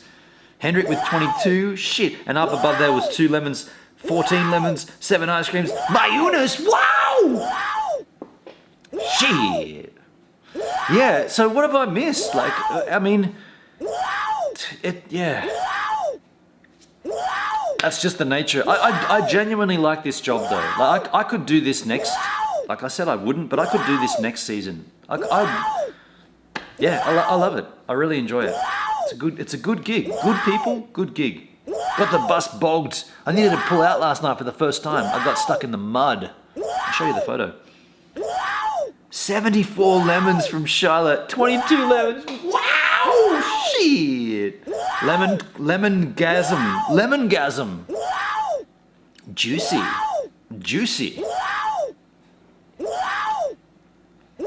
That'd be cool to have that as an alert sound for a lemon, you know, like Candy Crush. What is it? Juicy. Yeah, juicy. And Random Lemons coming there. Charlotte as well. Hendrik as well. Shit! Wow! I haven't streamed for about 8 days. Okay, so I haven't missed for the last week at least. Okay, good to know. Hendrik with the 28. What shit? 30. Wow, shit! By the way, folks, I don't want to be the one to do this, but don't forget to clip, because we're gonna miss this. I'm gonna miss this when we're gone. Robert 46. G'day, Robert. Hello, Gibbs. Long time no see. How you doing, Robert 46? I genuinely can't remember. Cheers. I can't remember when we did see you last time. But thanks for slinging in. Where have you been all this time, dude? When was the last time you were here? And when I say here, I mean on this channel. I don't mean here in this physical location, because I've only been here since May. Do you know what's sort of like... How do I word this correctly? So I always knew this is temporary, right? So this is just a winter job. Winter seasonal job.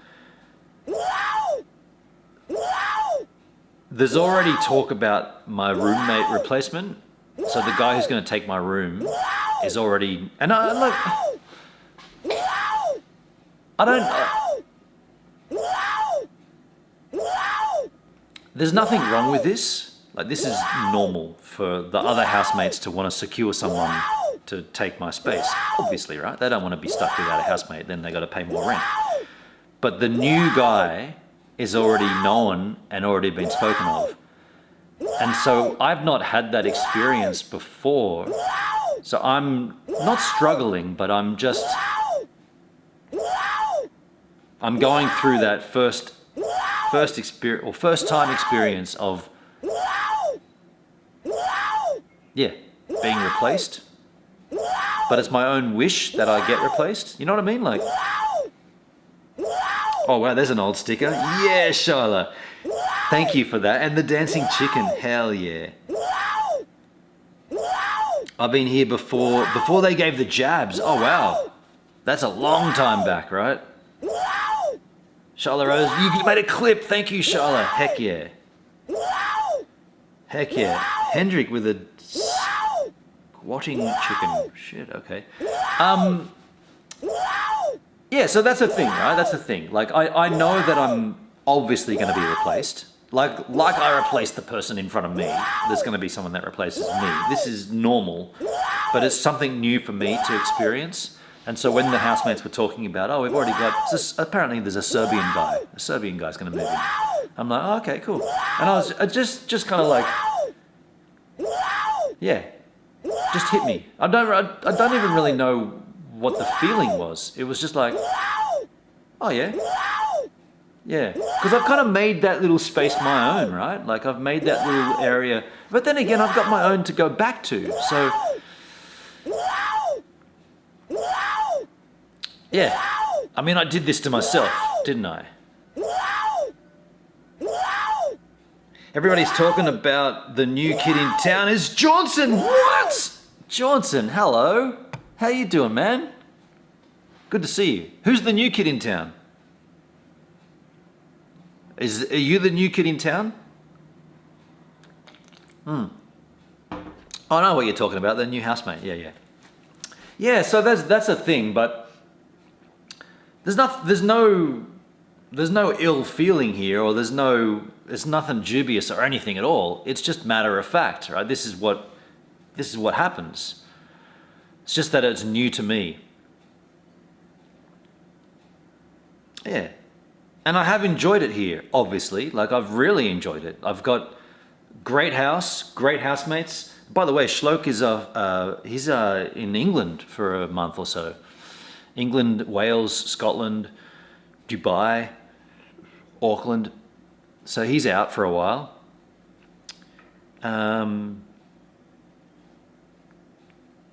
Yeah. That's a great song by the Eagles. Oh, everybody's talking about the new kid in town. Is that right? Okay. Didn't know that. Didn't know that. Minus points on the cap game. Minus points on the cap game. I want to smoke a Dubai. Oh, shit. Pablano. There was something... Oh, no. I wanted to ask about Gil on Twitch, but I don't want to come across as, you know, we talked about Danny, we talked about Jay, now we're talking about Gil. I'm just curious, like I'm genuinely curious. How's his Twitch career going? We won't go too deep into it, but if somebody can let me know how it's going. His Twitch is, because I'm on Twitch and I did see some viewers over there on Twitch. So I'm just genuinely wondering.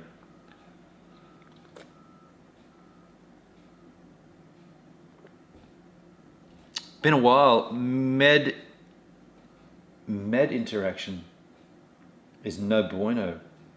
Medicine. You're on some hardcore medicine right now, are you, Pablano? Okay.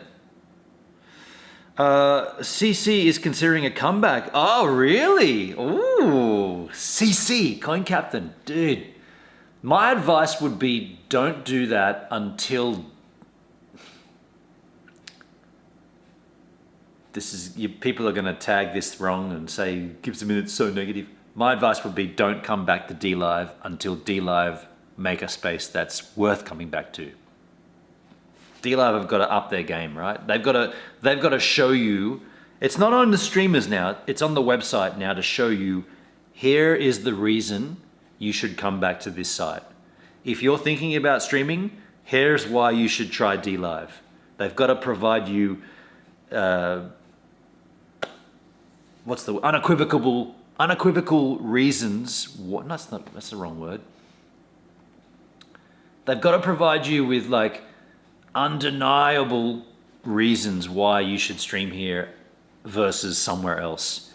And at this point, there isn't that. And so, if CC is going to come back and stream again, as sad as it sounds, he's going to enter.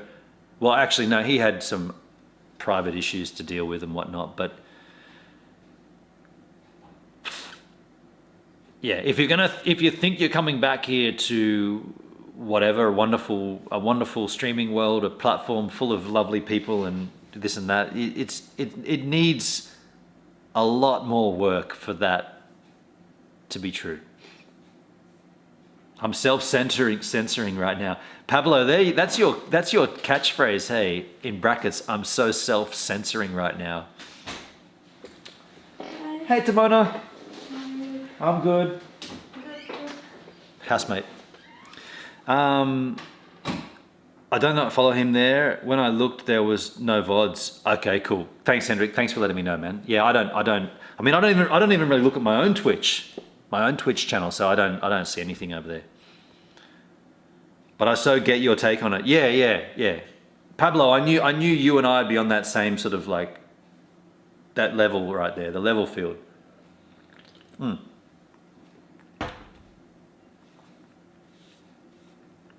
The small community that is left is pretty cool.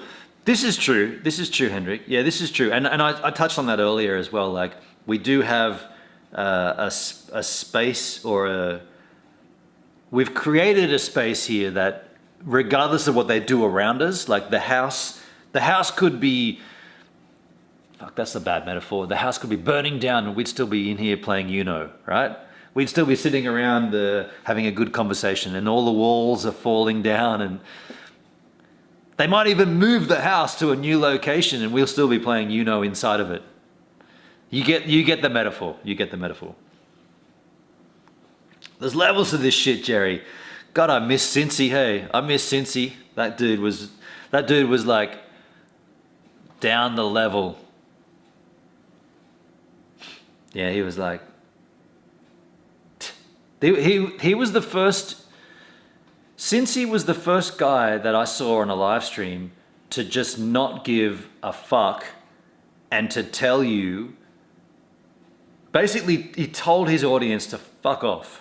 Like, I always thought that you should approach it more like if someone's causing, and do you remember we used to entertain the trolls? Like I would engage them.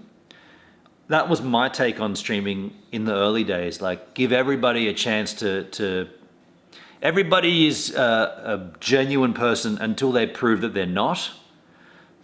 It's the opposite, you know, the opposite is the way that works. Everybody's an asshole until they prove that they're worthy. So I was going the other way around. Everybody should get a fair chance. And so then you get these dicks come in and, you know, we used to entertain them, and then within 5 or 10 minutes there'd be, gives a minute is a pedophile, and then my address and this and that. And it's like, dude. But the Cincy was the opposite. He'd be like, someone would say something in his chat and he'd be like, fuck off. And they're out. And within like, no barrier.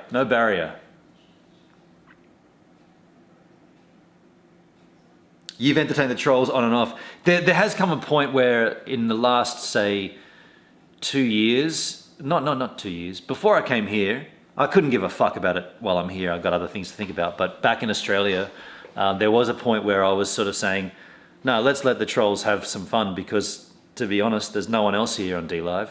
So if the trolls are going to come over and make 20 accounts and start chatting in my chat, that's good for the numbers, right? That's all DLive's getting. So I was kind of like thinking, all right, let's play along with these fuckheads, because they're the only ones here, you know. Aside from the regular crew, Henrik, I'm not discrediting, you know, our followers and the loyal givers and the crew that have been here. I'm not discrediting that at all. But at the time when there was no one else and all it is trolling, I'm like, yeah, okay, bring it. Listen, Jerry. Levels, Jerry. Levels. Yeah, you're right though. Yeah. I remember that time though that Benny said, this goes way back, like way back to like early cap games. Benny was like, dude, because I was saying that the trolls, the more that they're chatting, by the way, where the fuck is the fucking chest? I was saying the more that they chat, the bigger the chest gets. So at the end of it, then we've banned them all, and then you guys get the chest. And Benny was like, it's not worth it, dude. For 100 lemons, it's not worth it to put up with this shit. And I was like, he's right. Get rid of him. Oh, there's that gives a minute sticker. I didn't even see that. Thank you, Charlotte, the surfing sticker. Yeah, so that took Benny kind of like gently reminding, or not reminding, but like alerting me to the fact that it's not worth it, dude. For what we're going through here, they're controlling the stream and we're getting nothing out of it, really. The chest. It's been a whole year without the chest. The chest is gone, folks. The chest is gone. The chest.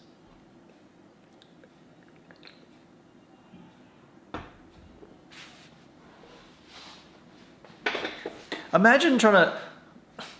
Oh, here we go. Here we go. Imagine trying to convince an audience, a dwindling audience at that, trying to convince them that a feature of a website that is pretty much fundamental to the website, like one of the core features of said website that makes it stand out amongst competitors. Imagine trying to convince the people that use the website that feature is just being fixed. It broke and we're fixing it. And imagine trying to do that for a whole year and still try to keep people on the same page. Oh, no, we're working on it. There's a dev team working on the chest. Dude, you need to get a new dev team. It's been too long, right? You can't keep trying to convince people that this is a thing when it's been this long.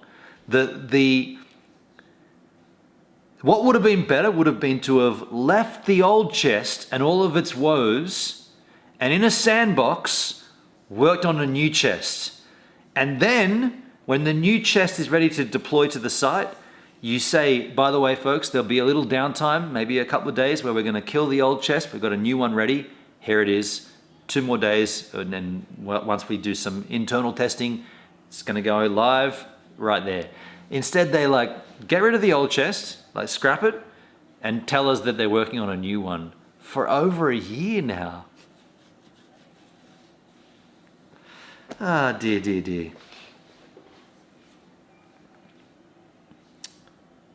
I had 450 lemons in my chest. I mean, I wonder if that'll get like, will that roll over? I don't know, dude. Giggle Pickles, how you doing, Giggles? Hey, Gibbs, hello, good to see you. Cheerses, earses. Good to see you, good Davey, good to know you. Yeah, I'm... The chest. Every Sunday. And do you remember when we worked out, or Hendrik, I think you said it to me, because I always open my chest at the end of the week on a Sunday, even though that's not the end of the week UTC time, but that was because sometimes I didn't stream on Monday. No, we didn't do a cap game on Monday, so that's why I opened it up on a Sunday. I remember you saying, nah, dude, the idea of the chest, because they said, originally, if you didn't, so you earned Lino by streaming, and that went, no, hang on. Your chest accumulated lemons as the chat was being interacted with. But if you didn't distribute those lemons by Sunday, midnight, those lemons get put back into the general pool of lemons for all streamers. So I was always like, oh, okay, well, so my chat generates these lemons, but yet if we don't give them out by X amount of time, which was weekly on a Sunday, they take them back and give them to other streamers. I was like, okay, that's not a bad thing in the sense that we can easily accommodate that and give them out by the end of the week. But then, Hendrik, you told me one time, dude, the chest doesn't reset ever. Like you've had lemons that you haven't given out on your streams for months. And I was like, really? So that thing never was a thing, yet it was a thing in the terms, but it wasn't actually a thing? Shit! I no longer believe anything I hear from anyone. Yeah, of course, yeah. Giggles, tried hard to work tonight and got off early. Oh, that's cool. Early night off, Giggles. That's good. We were just talking about the mountain was closed today. Too much rain. I wasn't working anyway. I'm on a rostered day off, but...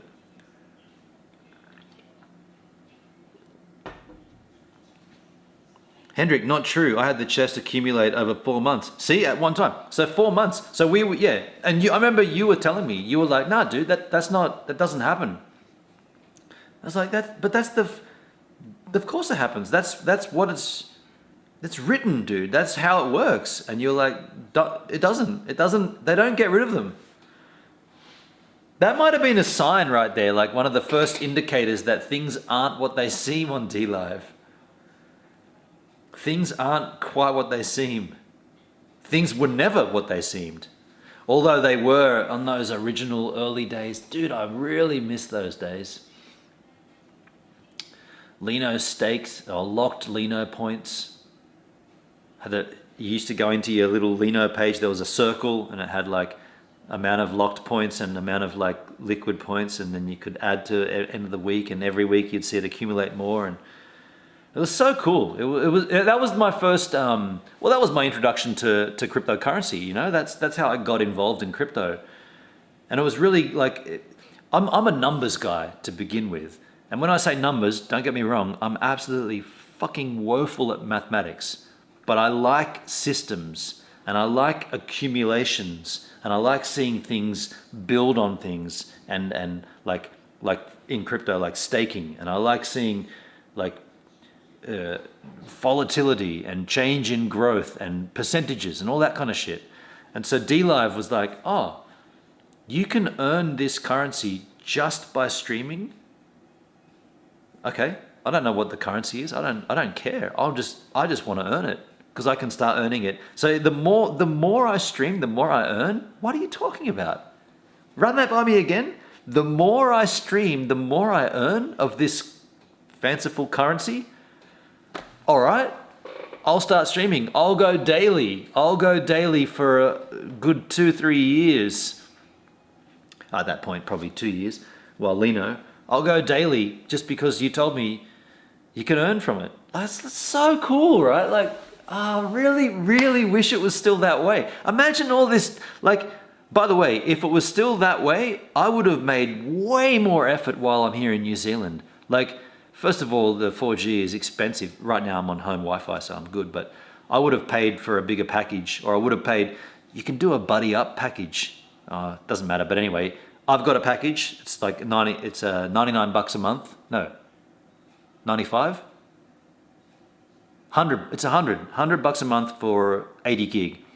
But then if you want, so if that's not enough and you need another 100 gig, you can get refer a friend and they can buddy up against you, and then their package is only worth 65, the same package. So there's a way to do it. And I would have done that if there was still this great incentive from DLive to earn while you stream. I would have been like, well, I'm going to work 12 hours on the mountain, then I'm going to come home and do a 4-hour stream. I'm going to get 70 seconds worth of sleep and go and do it all again the next day. But there's just that incentive is so not there that I just decided not to. Let's call you an integer guy. Yeah, instead of a numbers guy, I'm an integer guy. Because I'm not really, like, 1 + 1, yeah, I know it equals 2, but sometimes I think it equals 3, you know? Like, sometimes, you know, it doesn't quite work that way. The changes on DLive have been mostly for the worse, it's obvious. Oh, definitely, dude. Every change here has been made this... Everything that's happened has made this platform worse. No, there's nothing... Oh, my bad. Go live from the app. That's the only thing that's been good about DLive since Justin Sun took over. The only good thing about DLive is the go live. That button on the app, go live, that's the only good thing. There's nothing else good about DLive. I love figures as well. Bigger packages. How does that work? Inquiring minds want to know. Bigger package. Yeah, there's no denying that. The only good thing about DLive since Justin Sun has come on board is that the go live button from the app. And I've said this before and I'll say it again, that should have been a thing from the beginning.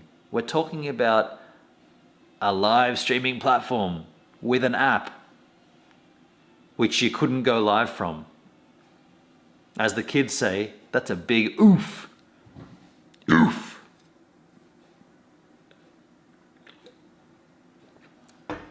That's like a cryptocurrency exchange where you can't on-ramp from fiat currency. You have to transfer crypto that you already got in a wallet to their wallet before you can trade it. That's the equivalent, right? Like the way cryptocurrency exchanges milk their money is by bringing on fiat currency and converting it and then trading, right? But imagine an exchange where you couldn't do that, where you had to already have the crypto in a wallet and then send it across. That's kind of like having a live streaming platform with an app that doesn't have a live feature.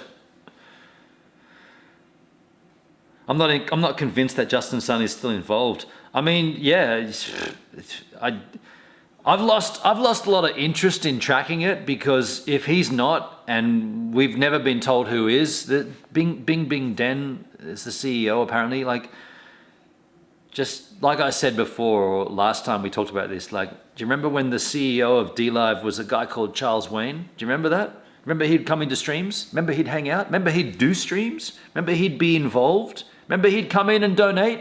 Remember he would subscribe to channels for years, to the point where I still get a renewing subscription from Charles Wayne because he subscribed for that long on my channel. Do you remember that? Well, who the fuck is our new CEO? We don't even know who he is. There's no streams from our CEO. Is it Justin Sun or is it Bing Den? We don't know. But I just don't really care anymore. Like you can talk about all the good things and all the bad things, but ultimately it doesn't make any difference anyway. It doesn't, like, you don't have any say in it. Like, we're just streamers here. We're nobody. So what's the point of getting upset with it or trying to like question it? We're just an insignificant cog in a massive wheel, which we have no say in at all. Like, we're nothing, basically. we're nothing, and the site will just continue on its path, an ill-informed path, ill-guided path, with or without the streamers. We know that. We're expendable, right? We come and we go. Streamers, doesn't make any difference. You can pack up and go and stream somewhere else. DLive will just say, see you later, off you go. They don't care. It's a Singaporean company now, DLive.pte.limited. I mean, don't you think that should have been information that we should have known about? I mean, would have been nice if this big transferal to Singapore might have been told to, I mean, let's not get ambitious, but partners maybe should have known that? Nah. Never got an email, never got an indication, don't even know. I don't even know if that's true, Hendrik. But I don't care anymore. Like, that's the thing, I don't care anymore. Like, so it's so worthless now. There's no worth anymore. There's no value to it anymore. So just don't care. You dudes are the reason I'm here. If you dudes gave up on this, if Pablo, Hendrik, Charlotte, if you guys disappeared, I'd disappear. That's down the line, right? If you dudes disappeared, I'm not, or maybe I would just for a while, for shits and giggles, stream to nobody. Be like, actually, that'd be a good final. Like, that'd be a good sort of like full circle. I started off streaming to nobody on DLive. Do you remember when I started on DLive and I was telling everybody about it? I was pushing and pushing. There was nobody here. Then I go all the way around this trajectory of like, you know, like quite a good accumulation of an audience, and then it goes all the way around, and then I go back to this point where I'm like, oh, hello, streaming to nobody again. Cool. Well, I guess this will be one of my last streams here on DLive, because I was saying at that time, this is one of my first streams on DLive, you know, I'm here for the first time. I guess I'm going to just chat to nobody. And I did, chatted to nobody. You can see it in the footer of the DLive about page.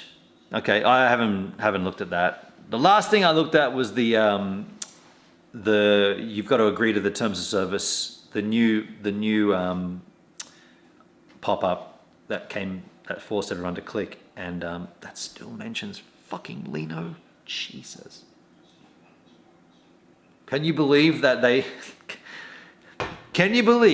forced a pop-up on viewers? So if you open the app, you have to agree to this pop-up. The pop-up is simply saying, do you agree to our terms of service? Which you've already agreed to before, but here you are, you've got to re-agree. So you have to redo what you've already done. For the reason being, no reason. Just the fact that we've now got a pop-up. Here's the pop-up, and here it is, to force you to click this, to go ahead and, if you haven't already, go ahead and read our terms of service and agree to them. So there's no change in the terms of service. It's the same one you've agreed to before, but now you've got a second chance to go ahead and read them. Because who reads this long document? Well, not everybody, but I did, and I have done, and I did do. There is no change to the point where it still mentions Lino. So this new pop-up that came up 2 weeks ago or whatever it was, still includes Lino. So they're forcing you to re-agree to something, which the thing you're re-agreeing to is an old document, to the point where it's referencing something that's long since gone from the website. Like, and quite a feature, right? Quite a fundamental feature. The monetization involving the Lino. That's still in there, dudes. Oh, wow. So the guy that made the pop-up, the dev team who included this idea of let's force everyone to click this pop-up, should have then said, well, what are they forcing? What are we forcing everyone to click to? We probably should check what that is as well. But they don't. They don't check that.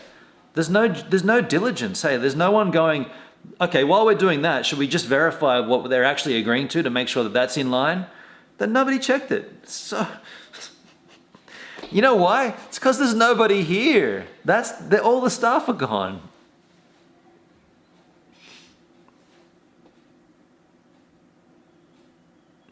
Skipper and Shyla stoked for the cruise. They are. We talked about it earlier. Hells yeah. Giggle Pickles. I was gone from DLive for 4 months and some of the followers contacted me asking me to come back. Oh, that's nice. That's nice, Giggle Pickles. That is why Restream is so good. Yeah, the free version, the free package of Restream. Yeah, for sure. Yeah, totally. I agree with that.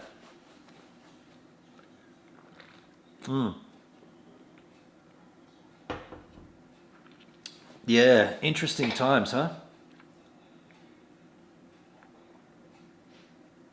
Dudes, I gotta take a slash. I haven't had one yet. Can you just chill here for a bit while I AFK? I'll leave you in the capable hands of Lounge Room, and I'm gonna go and take a slash.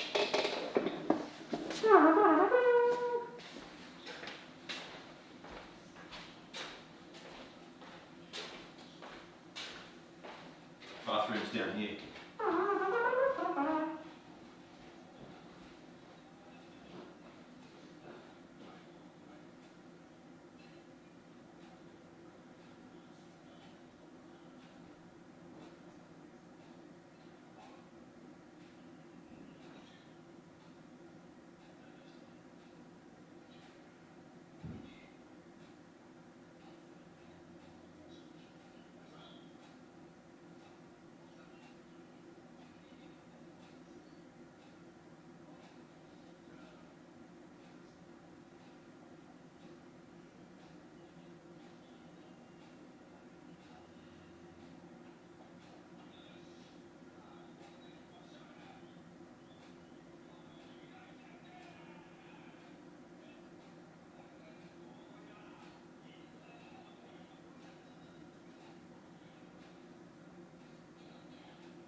Hope you kids have been behaving yourself in my absence. Hope you kids have been behaving yourselves. Don't make me come in there. Dogski! How you doing, man? PJ just told me to go fuck myself. What?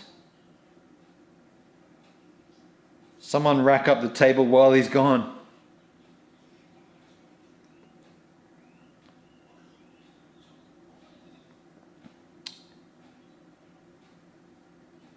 Should we play pool? You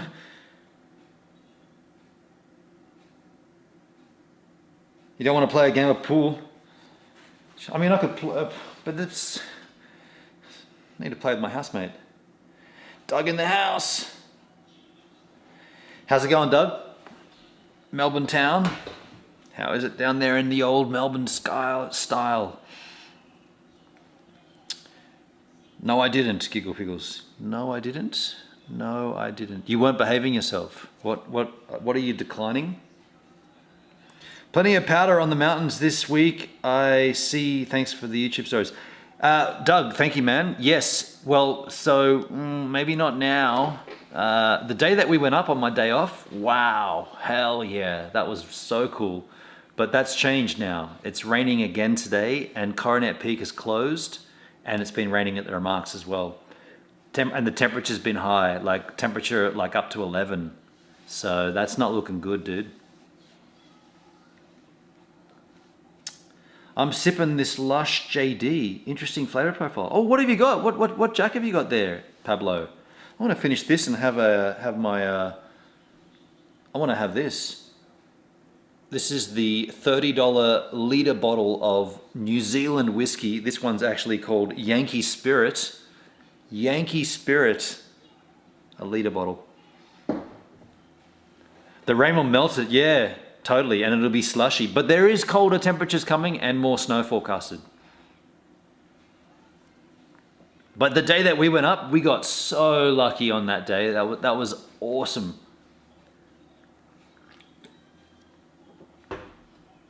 Powder lines all the way back down from the top of so that's the saddle. Top of Remarkables, above Curvy Basin. Take the Curvy Basin chairlift to the top. Instead of going straight down the hill, you start hiking further up the mountain. So you go to the very top on this saddle area that looks down into the Doolins. And we even hiked even further up and got to a spot where it was just clean, fresh powder. It was a couple of days old though, so it had frozen and then thawed and frozen and thawed. So it wasn't freshly laid snow, but it was untracked.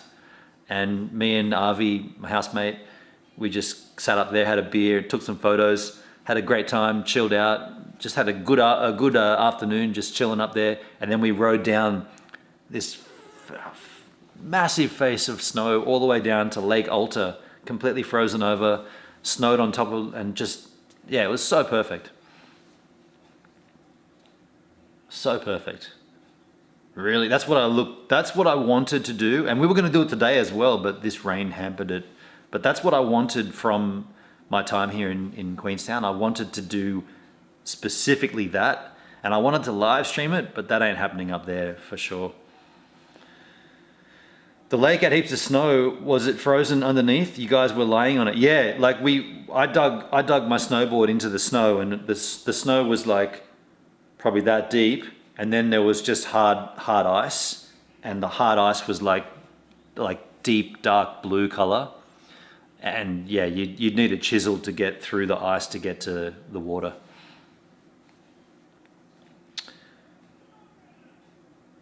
I saw your Facebook video on the powder with the remarks with Avi. Yeah. So I filmed Avi riding because he's kind of new to snowboarding, and that was good for him. Like that was really, that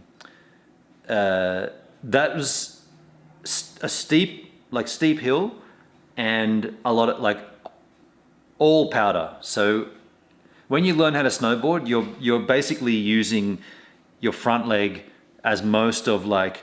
You're leaning forward and you're keeping on an edge and you're sliding and this and that. But as soon as you hit powder, you shift to your back leg and everything's on your back leg, and you're now just kind of like tailing it down like this. Whereas before you're on your front leg and you're sort of pushing it like this. When you're in powder, you're like this, and you're going down like that. And he's saying because he was saying about it, he got stuck in powder a few times up at Coronet and he wasn't liking it.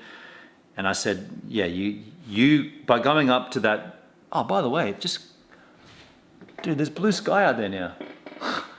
There's literally blue sky out there. That sucks. Well, it's the afternoon, but that's good for tomorrow though. Oh yeah, something else is on. Anyway, side story.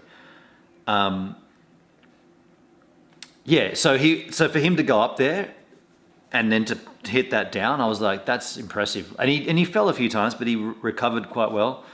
And I wanted to film him so he could see what he's doing. Hendrik, I never skied or snowboard. Yeah, wow. I mean, at that point, you still could have come up where we were. You still could go up there, but it would be not fun coming down. Like you'd probably get pretty wet coming down.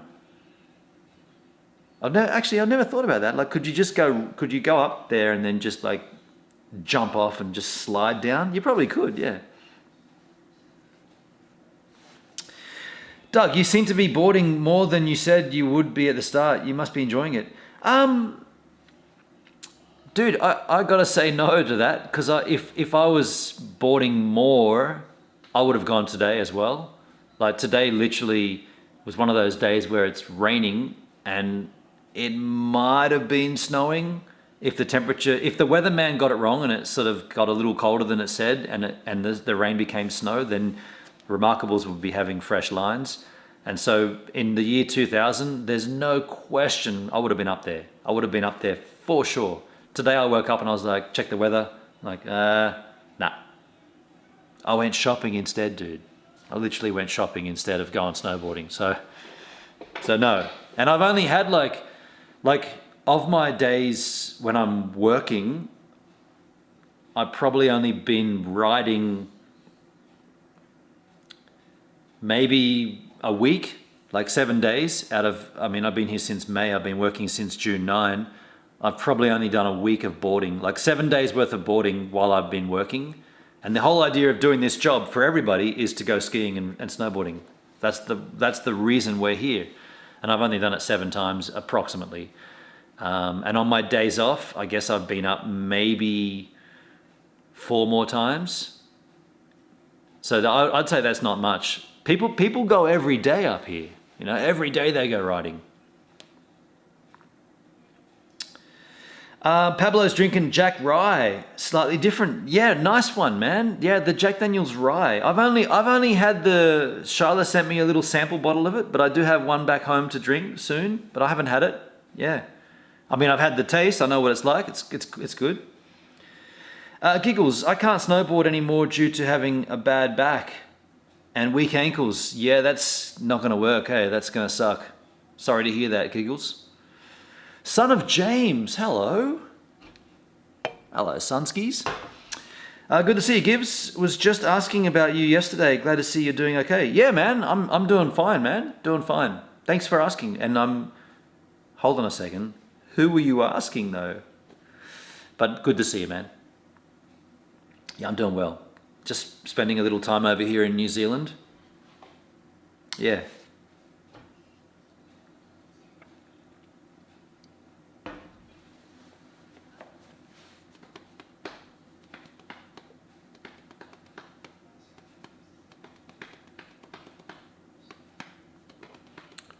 I want to drink this whiskey soon. Soon. Calm down. Calm your tits. I'm actually inquisitive. I'm going to check the weather here. I'll check the temperature. See, it's 9 degrees here in Queenstown. 9 Celsius. What's it? And it's 3 at Coronet Peak.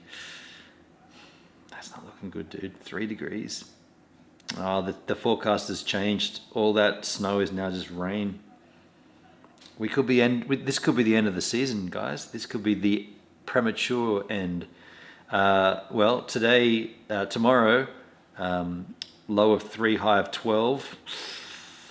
Saturday, this is Coronet Peak, not here. This is on top of the mountain.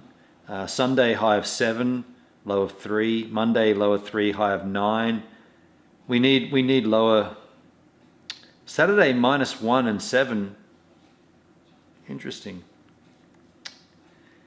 We need more cold weather, folks. Otherwise, I'm going to take this stream and get back on a plane and go right home. No, I'm not.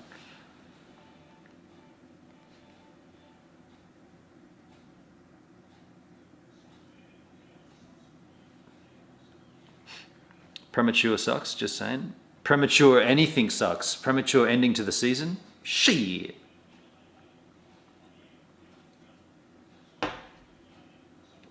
Whenever I tilt my head back, I look up on the roof and I see how many times someone has pool cued the ceiling. There's like, and that ain't good, man, because I'm sure that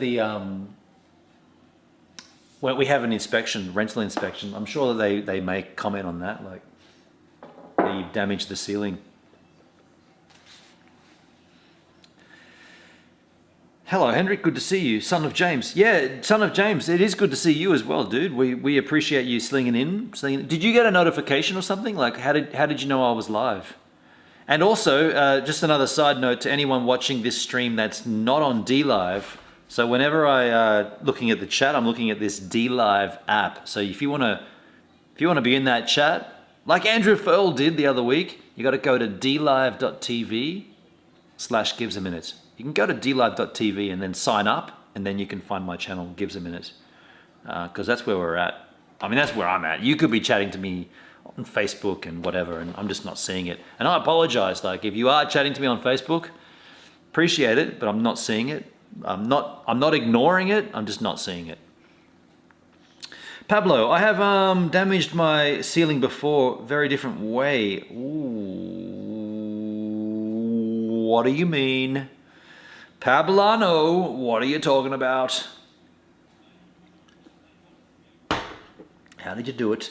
I'm just looking around and I've seen you, but I've been looking for you for a few days. Oh, okay, cool. Yeah, I mean, I've been live less than I used to, just due to the nature of what I'm doing here and my work schedule, and just haven't been able to stream as much as I wanted to.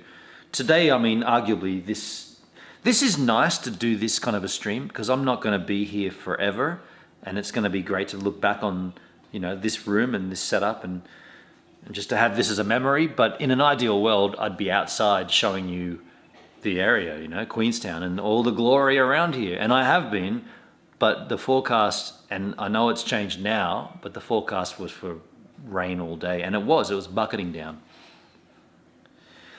Elfsar, how you doing, man? Good to see you, buddy. Elfsar says, when do you return home? So I'm going to be back home October 12th. Yeah.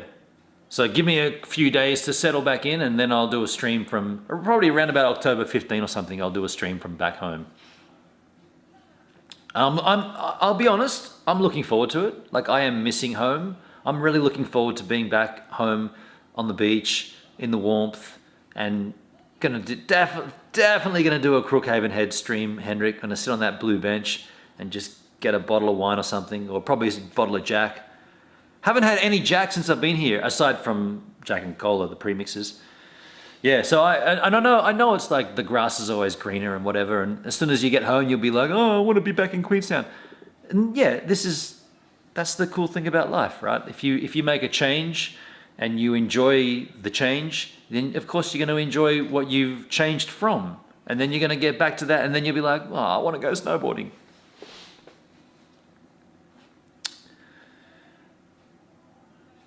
I understand. Just wanted to make sure you was okay. Thanks for your time, bro. Oh man, that's cool, dude. Dude, son of James. That's really kind of you, dude. That's nice. What a lovely comment. Thank you, man. Elf has arrived. The arrival. And then I'm probably going to get a haircut too. Claudia, are you watching? I need a haircut. She'll be like, Uncle Benny, can't you go to a hairdresser? You are my hairdresser.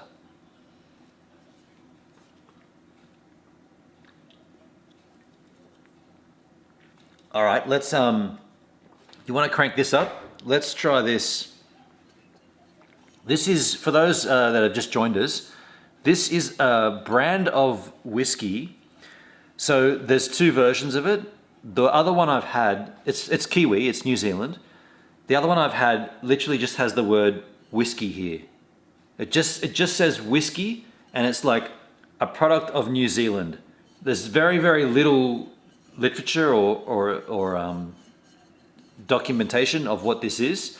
It says here, on this particular one, it says, the Yankee Bourbon Co. was founded in 2000, is renowned for its unique blending of popular spirits and liqueurs. So this is a blend, right? All products are manufactured locally from imported and local ingredients. Our products are produced from traditional recipes. We maintain a high standard of flavor, which are a pleasure to the palate. And this one's called Yankee Spirit. I don't know why it's American, but it's Yankee Spirit, made in New Zealand. The spoiler alert, or the reason why I've got this is because it's 1 liter and it's $29.99. Now, you can do the conversion from $29.99 New Zealand to your own currency. And if you're in America, you'll be like, that's normal prices, dude. Well, here in New Zealand and in Australia, A litre of whiskey usually is around about 45 to 50 bucks, even the shitty ones. So this is super, super cheap for New Zealand and for Australia. So that's why I got another bottle of it. I haven't had this one yet. I've only had the one that says whiskey. This one says Yankee Spirit. You want to see it? Look at that. I don't know how well that's going to focus if I get my face out of the way. Yeah. It's pretty shitty, right? And I was saying before, there's no real smell to it. Like, it's weird. It hasn't got a... There is a smell, but it's so soft and subtle. So yeah, I'm just gonna finish this. I'm gonna go and get myself a glass. I'm gonna go and get myself ice, and I'm gonna go and get myself cock. And we're gonna mix the three together. Because, $29.99 whiskey. It's not a sipping whiskey, is it? We'll do a little sip though for shizzle. And by the way, spoiler alert, I've obviously already opened it, so I know exactly what it's about. So don't think it's a fresh bottle, because it ain't. You stay here. Oh yeah, I'm also gonna go to the bathroom before I do that, because I've already gone once, and of course I gotta go again. So just wait there. You wait there.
And so, I'm going to get myself a glass here. Big or bigger? Bigger. Let's go bigger. The bigger the glass, the better the glass. And I will put some ice cubes in here first.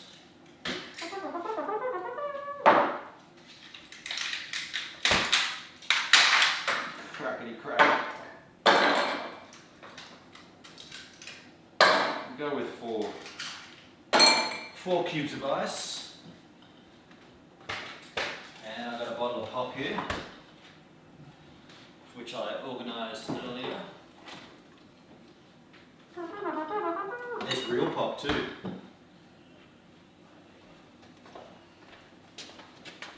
Real pop and real ice. So I'll put this down on the ground. First of all, we're going to taste it on the rocks. Before we do though, just check the Chit Chat.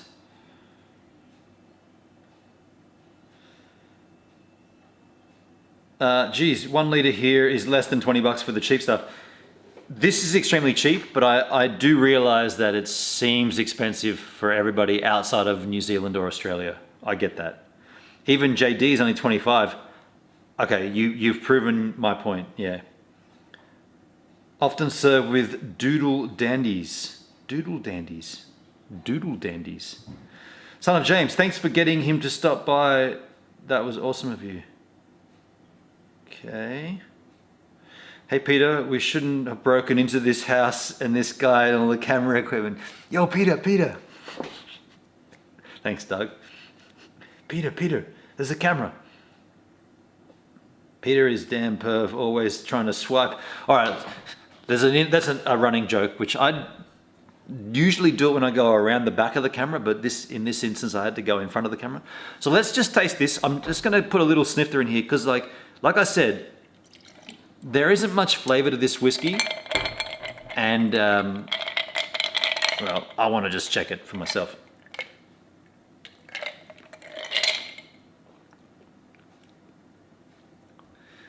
It's not very good. Like, in fact, it's fucking terrible.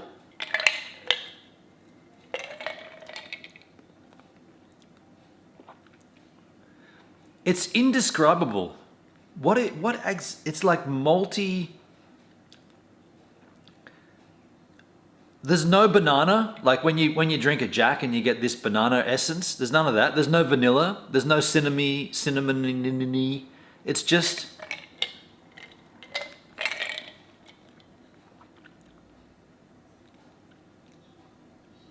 It's tart. It's really. Dude, this is no different to the whiskey one. All this is a different label. This thing is the same as the other one with a different label. It's awful. It's so cheap and nasty. You have to mix it with cock. What's the percentage? I didn't even check that.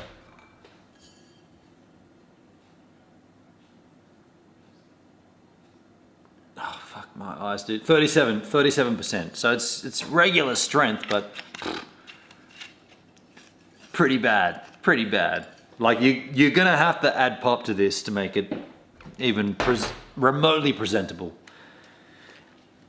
Of which I will do right now with a fresh bottle of said stuff. By the way, this was $4.90. Fucking hell. New Zealand, $4.90 for a Coca-Cola. Only because I'm mixing. I do not buy this shit to drink, right? I'm drinking it, but I'm only doing it to mix it with whiskey. But fuck me, $5 for a bottle of sugar? You idiots. Who buys this shit? I do. I did. And I'll do it again. Cock. Yeah, cock. You got to get real cock. Cheers, folks, to shitty whiskey and real cock. I say coke. I know you might say coke, but I say cock just to be silly. It's just it's not a very funny gag, and in fact, I don't even know why I do it. I just do it. It's one of those weird things. See, this whiskey has such there's no strength or there's no flavor profile on this whiskey. So when you put it with cock, you don't even know you've got any in there.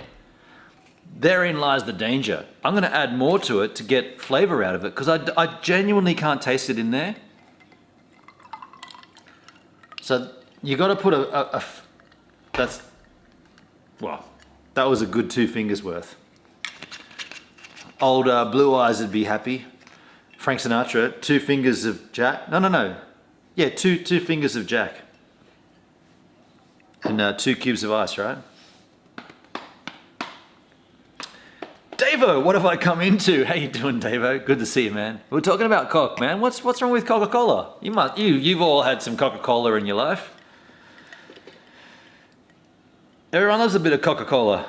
Shitty whiskey sounds so disgusting. Pablo, I wish you could taste this, dude. It's so bad, man. It's so bad. It's not even... That's actually made that worse, man. That was better with less in it. It's now worse. Yeah, I would not recommend this to anybody. And I will not get... Wow. If I see this again with a different label, so if it doesn't have the label that says Yankee Spirit, and if it doesn't have the label that just says whiskey in place of that, I'll probably get it again. But if it says Yankee Spirit or if it says whiskey, I will not get it again. It's pretty bad. It's pretty bad. But this is the thing, right? I will never, ever, ever see... You know what? Should I bring a bottle back to... Oh, no, I'm going to bring back some Jack. I was going to think, should I bring back a bottle to Australia just so that someone else... Because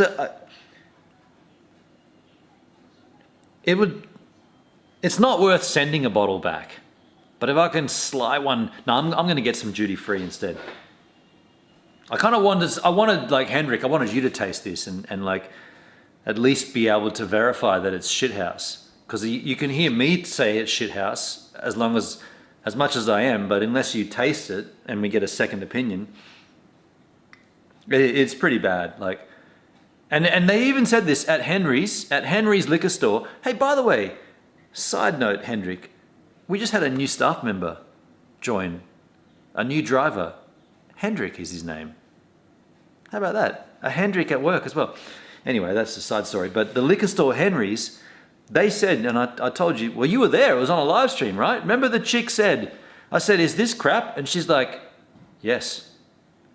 The chick behind the counter, when we first got that other bottle, the one that just says whiskey, we took it to the counter and I did this live. I was like, is this crap? Like, it's $29.99. And she's like, yes. Straight up, this is rubbish. I'm like, okay, appreciate the honesty. I'm still going to buy it because I want to see how bad it is. The JD Rye is really tasty. No cock involved. JD Rye, the small bottle I had, definitely. Yo, Elfsar, thank you for the clip, man. I appreciate that, dude. I am highlighting all clips here in New Zealand, and then we'll look at them again later when we get back to Australia. But thank you, man. Thank you for the ice cream too. My Eunice, wow! Another Hendrik, yeah. Cream for the cock. Elfsar, have you ever done a call-in with Gibbs? Yes, Elfsar has done a call-in, Pablo. I've been here for 4 months, and Elfsar, we had a chat. I feel like it was last year, the end of 2021. Yeah, I feel like it was about the end of 2021. Actually, Elsa, you'll be able to work this out. It was just when you achieved VP, or was it just before you were going to apply? Shit. There may be alcohol in this shitty whiskey, but it was around that time.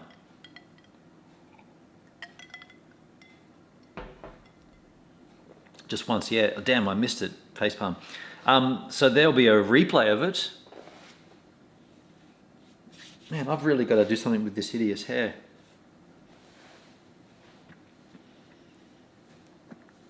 I can't remember when it was, man. Either way, it has happened.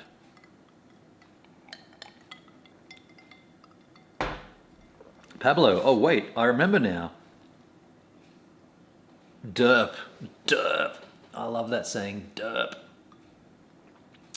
Yeah, we had a good chat. It was we went into. Oh, dude, was that the same time that now refresh me, was Cab 7 on as well? I think we did. I think we had you. I think Cabski was on first, and then Elfsar joined us, and for a while I think we had both Cab 7 and Elfsar, and then. Oh man, I can't remember. It's lucky I save all my VODs though, because I do have them all. I think it was last February. So when you say last February, you mean the one that just happened or the one before that? I was in that call earlier, I think, before he joined. I think, yeah, I'm thinking. I'm remembering, and I'm doing a bad job of it, but I remember it was a good conversation with a whole bunch of people. No, it was just us. Okay, so I'm getting that wrong. Okay, cool. Okay, I'm remembering that wrong. What am I thinking of then? Another time. I'm thinking of another time. Either way, Elsa, do you remember when I was going to be guesting on your podcast with BK? You guys did, so the trilogy, anyway, it doesn't matter. I was going to ask about stuff and it doesn't really matter either way. Like, it's probably not worth digging in, right, to bring it up, but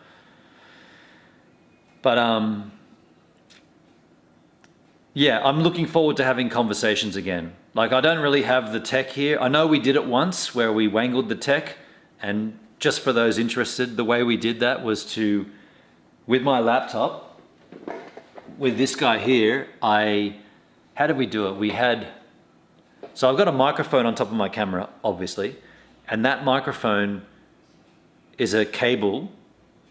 So technically, anything I fed through that cable would then get fed to the stream.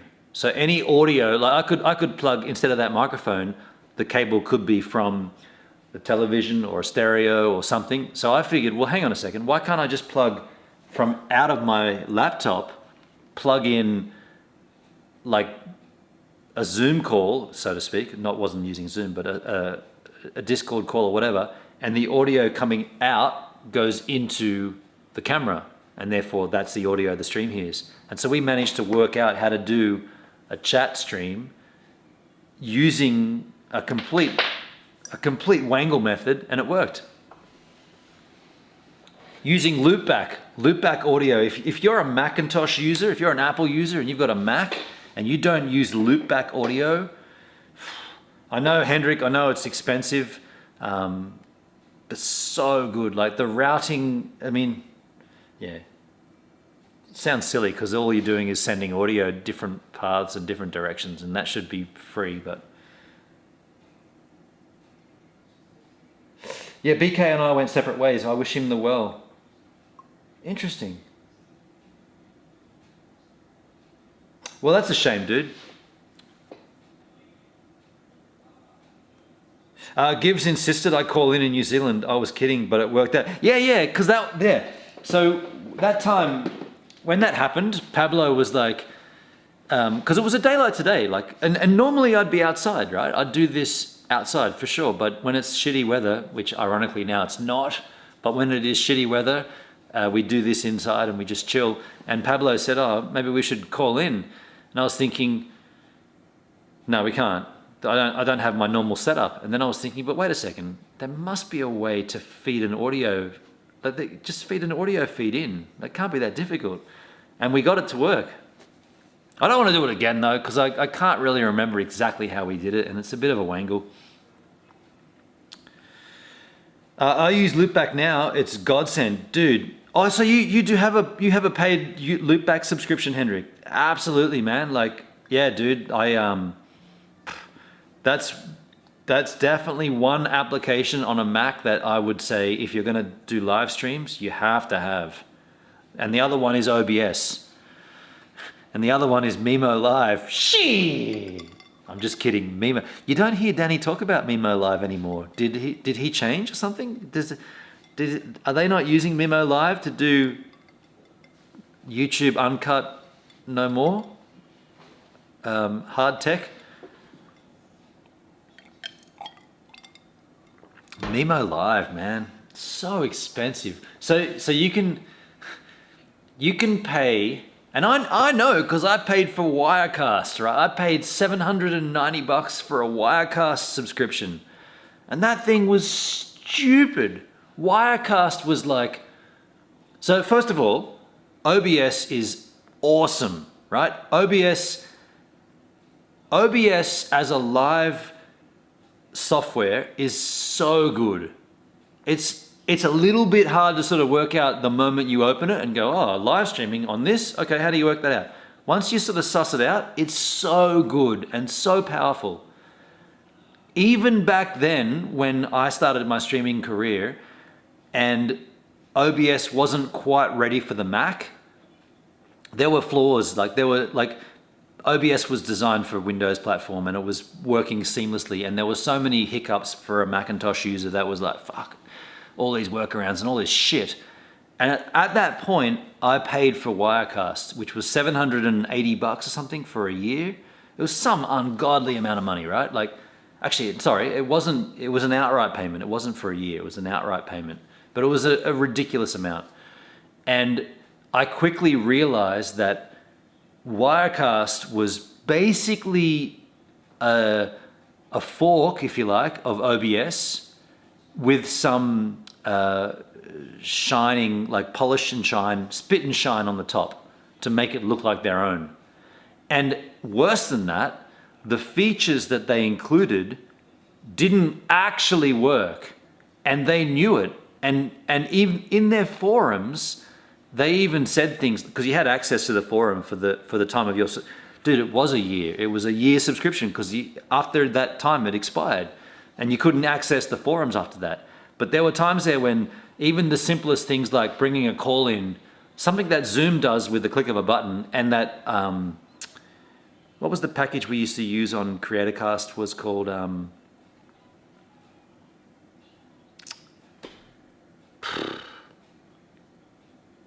I can't remember the name of it. Either way, it's a Zoom. It's not Skype or Skype Recorder. We used Skype Recorder for a while. Then we had another one. Ecamm with 2 M's. So Ecamm basically does what Zoom does and what Skype can do, and that's what they put inside Wirecast. Like they must have taken the code and retweaked it for their own in-app like call-in. And it didn't work. It did not work. And like, I wasn't the only one reporting this. Like people were saying, dude, I'm doing everything as you've said, and it just doesn't work. Like either my guest won't hear audio, or we'll see them, but we won't get audio. And what I realized really quickly is, well, not really quickly, slowly over the course of the next year, OBS does all that shit. Okay, it doesn't do it great on a Mac, but it'll get there. And I'm happy to report, as of 2022, and by the way, I haven't used it for 5 months because I'm not using it at all now, but when I was back in Australia, and when I will be back in Australia, the thing is flawless, and it's free. It's open broadcaster software. It's free. You don't pay for it. And then to tie this back into what we were saying, Danny was always promoting this Memo Live software, which is a monthly subscription. And the amount that it cost was so more expensive. Like if we did the math, we tallied up the monthly cost. I think it was like $89 a month for 12 months. That far outweighed, or that was more than what I paid for my 1 year of Wirecast. Yet Danny and Scotty Donnelly and Mark Ensby all ridiculed me for paying for Wirecast because I paid $780. But Danny was actually paying more for Memo Live, and then he was giving the code to his friends for free. So his friends would pay him. So Mark Ensby would pay him half the cost, and Danny would give him the login. So he's cheating the system, and ultimately paying more for it. And I was always like, man, when I realized how shit Wirecast was, and I went back to OBS and fumbled with it, I was like, dude, just use OBS. Like, it's not great, but it'll get there. And now it's there, and it does all the things with no problem, and it's free. So who asked me about that, or did nobody ask me and I just went onto that tangent? I think nobody asked me about that. Someone talking about call-ins, we're talking about Elfsar with the call-in. We're talking about the call-in, how we wangled it up here. Tech is hard. I like tech. There's a bit of a rant for you, huh?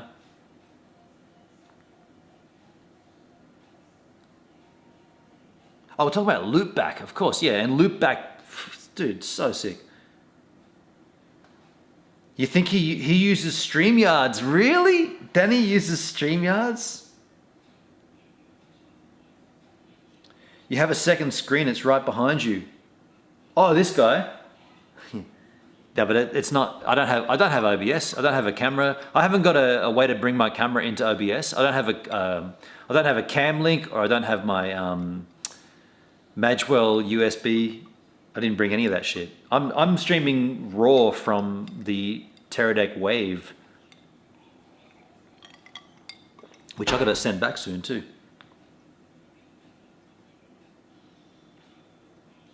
I find OBS very easy nowadays, for sure. Yeah, OBS is easy these days.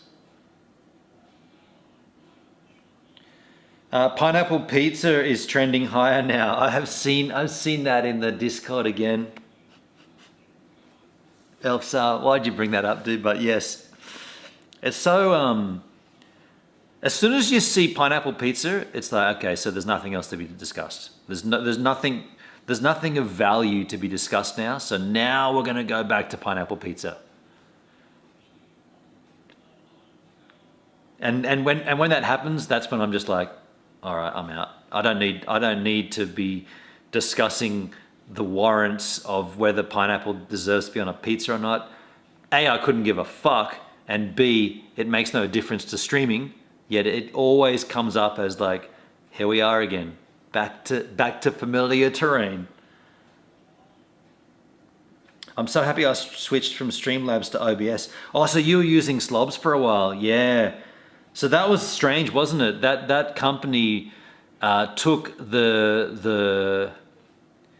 So there's nothing wrong with what they did because OBS is open software, so you can take it and fork it and use it for your own. There's no denying that. But they did it and didn't change it. They just renamed it. So everybody that thought they were using OBS, that was using Streamlabs OBS or Slobs, they were just getting like a repackaged version of OBS.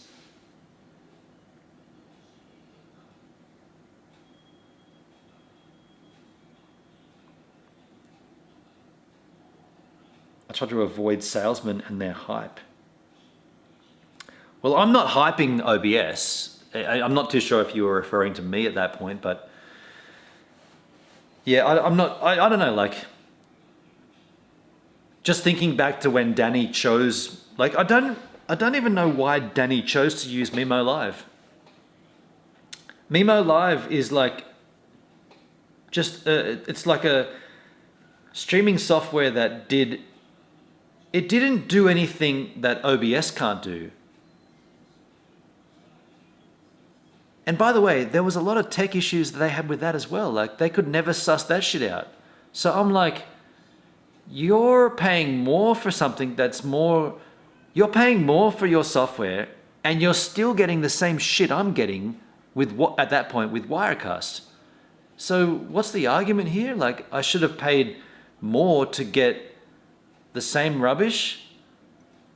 And I was like, man, I just want OBS to work. I should have got a PC. Instead of paying $700 for a Wirecast subscription, I should have paid $700 for a fucking Windows machine and be done with it, hey? Because Windows and OBS was working back then. That's what everybody uses. That's what everybody used. Now, 2022, you can definitely use OBS on a Mac with no problem. But you have to have loopback. Loopback is almost, yeah, loopback is essential. I kind of wish it was built into OBS, but it's not. The bomb is a nasty hot sauce. Okay. I love me some spice.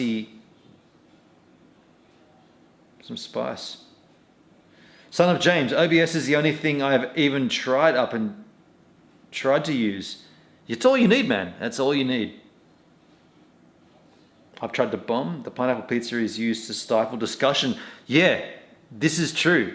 That's true, Hendrik. I didn't quite hit that point, but you're right. It comes up when the idea of a deep discussion is whenever something's happening that's important and like the questions are valid and the answers are required, pineapple pizza will come and put an end to that. Yeah, you're right. Yikes, Elfsire agrees. So does Pablo. Skipper is correct. Mr. B in the house. G'day, Mr. B. How you doing, dude? Welcome to the stream, man.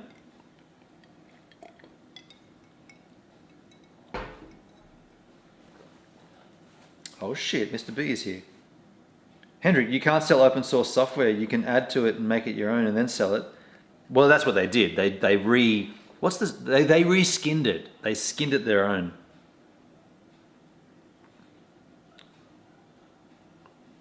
Yeah, that's funny, man. Because and when I looked at OBS originally, there was definitely some confusion. And the reason there was confusion because Streamlabs already had the ability, or not the ability, they already had the features for donations. So Streamlabs overlays and alerts and donation alerts, that already existed from Streamlabs. And you didn't need Streamlabs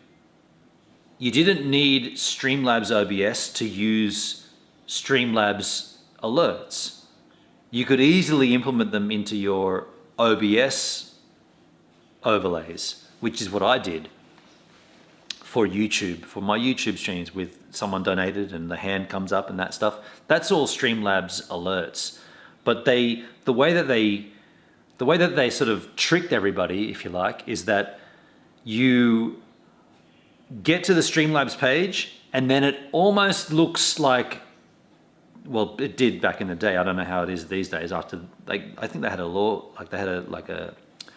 lawsuit, right? Because you could set up Streamlabs alerts, and then there was like this extra step to use that in Slobs, Streamlabs OBS. But what they weren't saying is that you don't actually need to buy Slobs. You can just use OBS, the base of it, and do the same thing. And I don't know, I don't even know how come I didn't use Slobs?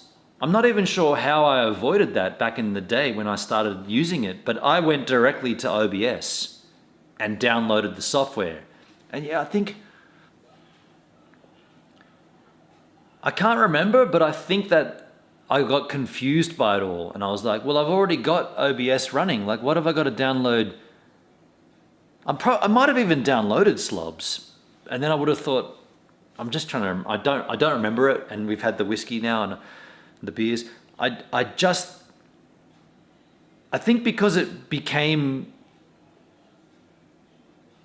was a little too confusing, and I was like, okay, I've already got OBS. Do I need to use this additional one, which they're charging for? And I think I must have done a search, right? Can you use Streamlabs alerts in OBS, or do you need Slobs? But the point is, the ultimate, like, the story arc here is that in that day, in that era, which is like early 2019, no, 27. When did I start streaming? The golden era of DLive with Lino. So that would have been 2018. So in that era, Mac streamings from an Apple machine, shithouse. Absolute shithouse. Like, so hard to work out. The only software that was, oh, that's why Danny chose it. That's why, now I remember. The only software at the time was Wirecast. And then Mimo Live came about and said, you can stream seamlessly on a Mac using Mimo Live. It costs you an arm and a leg every month, but you can do it. And so Danny went deep into that. I'm not too sure why he chose that and not Wirecast, but he chose Mimo Live. That's how it happened, because it was only Mac. I believe Mimo Live is still only a Mac app. You can't use it on a PC. So that's how that happened. Now I remember. Yeah. So he was looking for a way to live stream from a Mac, and he chose Mimo instead of Wirecast, which is fine. I mean, I chose Wirecast. Like, I could have chosen Mimo. Mimo looked to me looked too cookie cutter. Like, these are the templates, and like, this is how you stream, and you got to have this overlay. And I'm like, I want my own setup. I want to like do it how I like. And Wirecast gave what it appeared to be more freedom for that. So that's how that conversation started, and that's how that conversation will freaking well end. You want the truth or some online bullshit? Pablano, what? Mr. B, been keeping a low profile. How's everyone been? Surviving the heat wave? Been having this side of the planet? Elsa, you're having a heat wave? We're having cold temperatures. Freaking Canadians think 88 Fahrenheit is hot. Dogs are nuts. Hey, while you do talk about the weather, I've got to take another slash. taking a slash. That's the taking a slash symbol overlay. Taking a slash. I'll be right back.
You kids behaving yourself back there?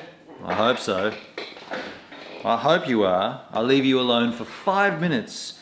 What do I come back to?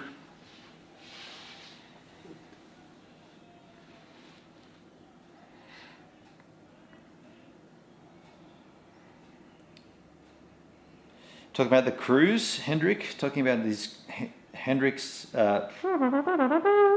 Melbourne Doug talking about Hendrik's cruise.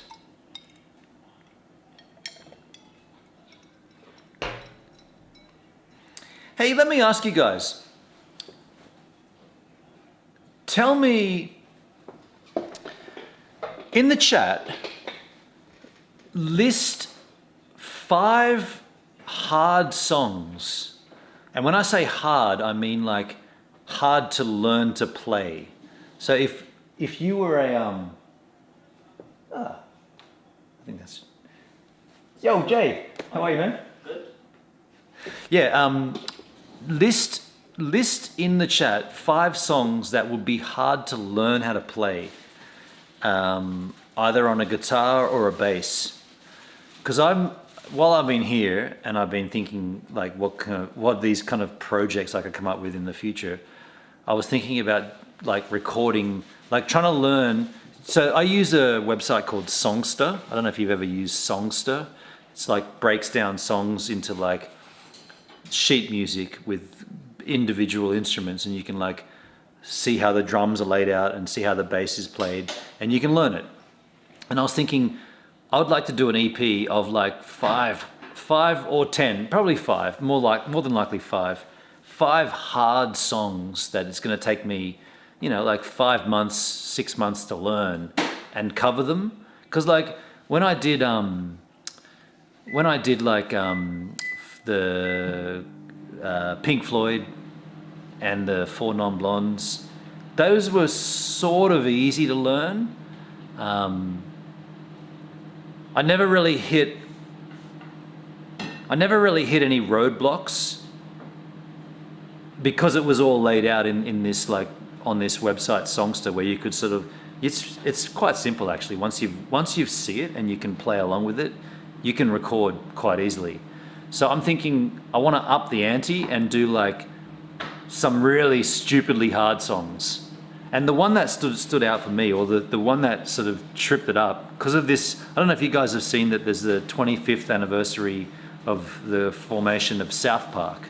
And they've got Primus and Ween and Rush doing these gigs. Well, they had them, it's already done now, but the one that stood out for me was Primus, Tommy the Cat. Could you imagine trying to learn how to play Tommy the Cat? Like, that would be so difficult. I don't even know if I'd be able to do it, right? I think it might even be too difficult. But then I thought, well, what are the other songs, not just by Primus, obviously that's a difficult one, but are there other songs that would be really difficult for me to learn how to play? And would it be worth something, like, would it be, like I'm here now and I'm like, oh, I'm going to do this when I get back home. I might not even do it, but just my mind's tripping over itself with all these ideas. So maybe you guys can, I've already got 5 in my head. I don't want to say what they are though. I want to see if anyone else kind of gets them, like if anyone else gets close to them. So Primus, Tommy the Cat, is one of them. So there's a starting point. Go. Now you choose.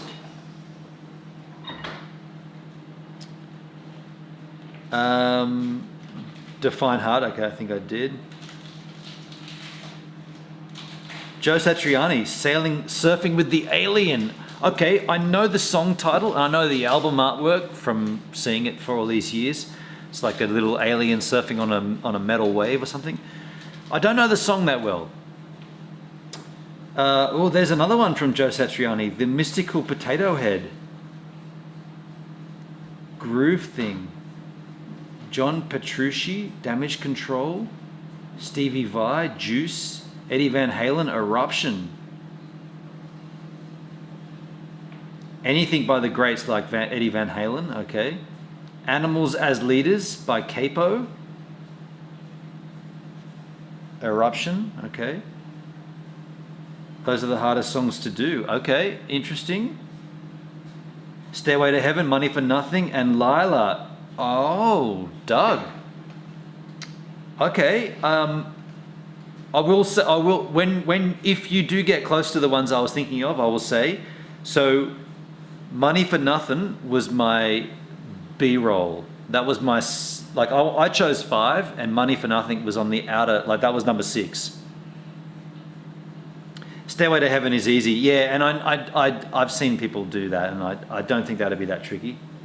It changes tempo though. Okay. Maybe I'll do it like Tool then. Ooh, shit, I didn't think of Tool. Wow. There'd be some Tool songs that'd be super difficult. Okay, so including Money for Nothing and maybe a Tool track, that could be 7. Interesting.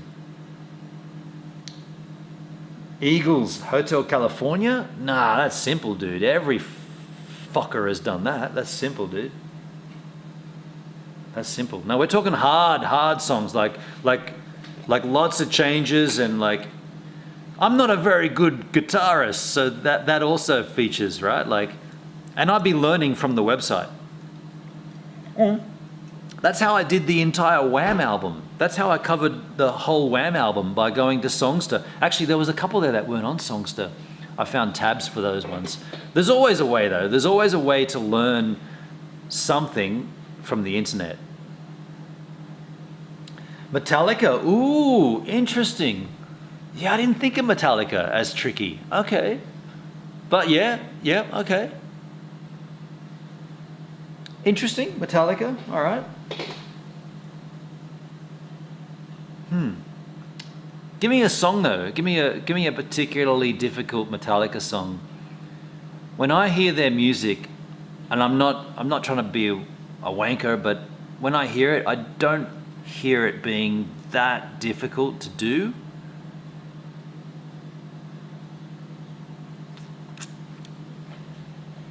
Then again, I've never tried to cover any of their stuff.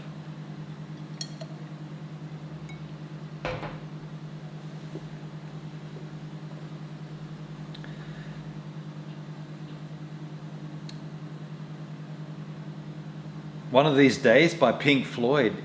Okay. Well, I don't know the song exactly, but I will tell you this: Pink Floyd.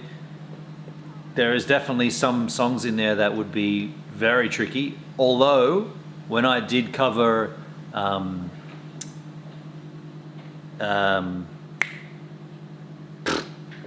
what was the Pink Floyd song I covered on the Armageddon? Why can't I remember the name of the song? There must be alcohol in this whiskey. You know the song. What I'm getting at, or what I'm trying to remember, what I'm not remembering is that it wasn't that difficult. It was, the timing was a bit strange, but it wasn't difficult. David Gilmour is brilliant guitarist. Here by Pablo. Here by Pablo? Okay.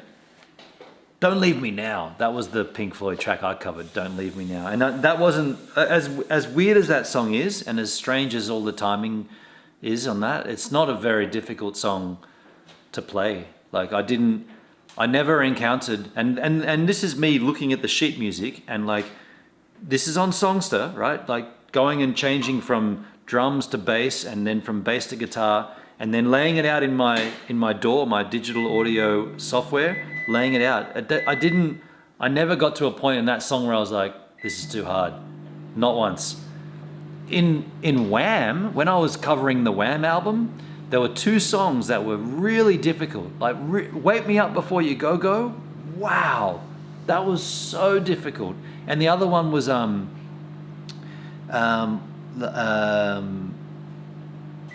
oh shit, no, it wasn't. That was a Ween one. Sorry, I was getting them two mixed up. Wham, there were two songs that were difficult, but the one that I was thinking of was Ween.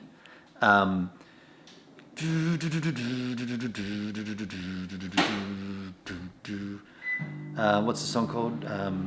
Sometimes the thing the way you hold is a pain in the ass to let them go. The Grobe. The chords in The Grobe, wow, man. It sounds so simple when you hear this chord progression. You're like, it just goes do do do do do do do do do do do do. But those chords, never played them before. And maybe it's just like learning the positions, but damn, that was so tricky. The Grobe, yeah. That one was really hard.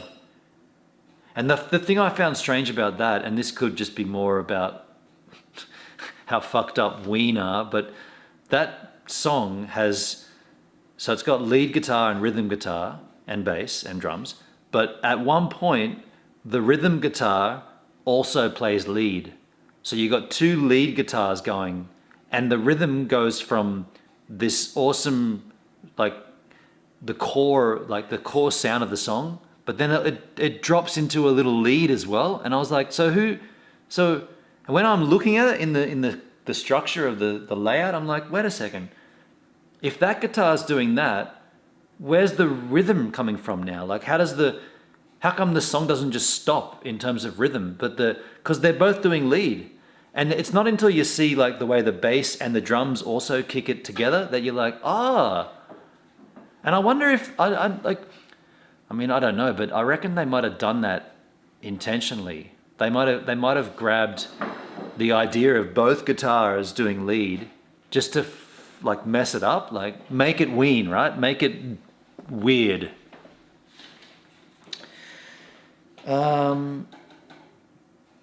Battery is Metallica's most difficult song. Really? Okay. Battery. Smashing through the archives. Smashing through the archives. Smashing through the boundaries. Lunacy is found. Can I kill the family? Battery is found in. Battery. Okay. I have to listen to it again to hear it, but it's quick. I remember it's a quick song. Classical Gas. Okay. Dogsky. Or most would say Master of Puppets. Trending with Stranger Things. Yeah, I don't watch it. I haven't seen the show, but I've seen all the social media about it. So many options. Well, I've already got my 5, and you guys didn't get any close. I mean, yeah, nobody got. Actually, one of my 5 probably is not hard, but it would be. So no one got them. No one got them. I made a list. Do you want me to read you the list? I'm gonna get it. Where's my list?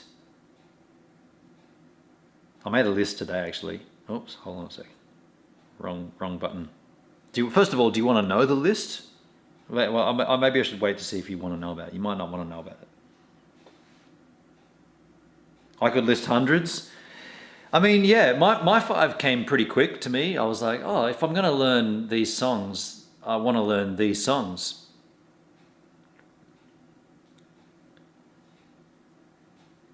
But I should also add to this, like the idea of learning the songs isn't necessarily to be able to sit down and say, I'm going to play you Don't Leave Me Now and just play the whole thing.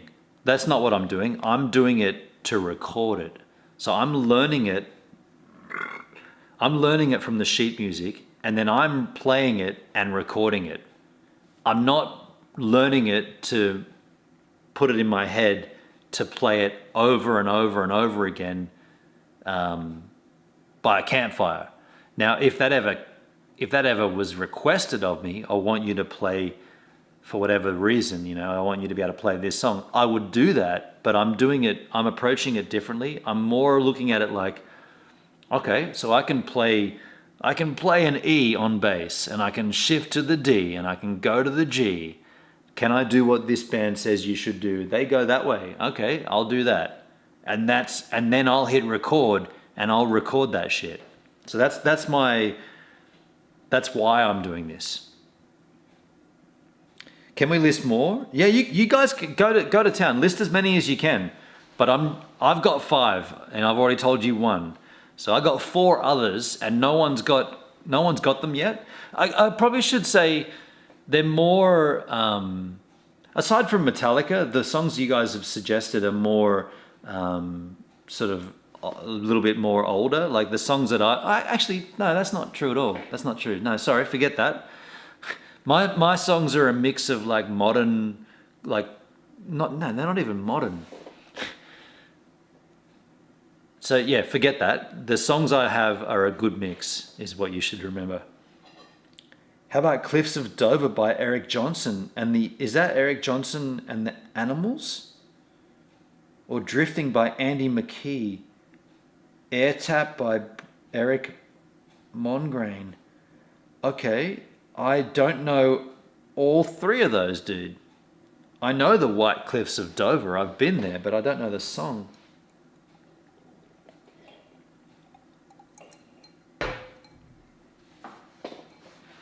Interesting. You got me thinking though. I wouldn't mind checking out the. You know what? Let me just have a quick look at that right now. I'm gonna go and have a look at Songster and have a look at Battery by Metallica. Songster.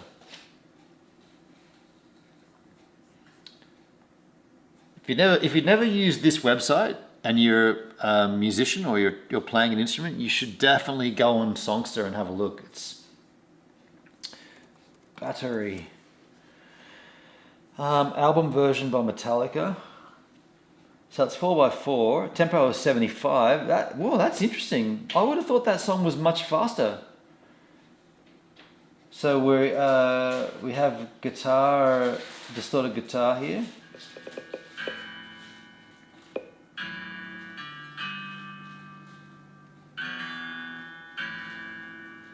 Do do do do do do.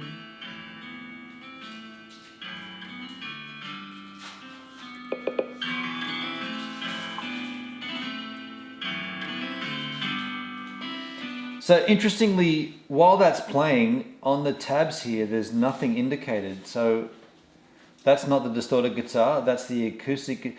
Dude, there's 4 acoustic guitar tracks, there's 3 distorted guitar tracks, there's 1 drum track, and there's 1 bass track. Holy shit, dudes. Okay, so this is the acoustic guitar here. Starts on the low.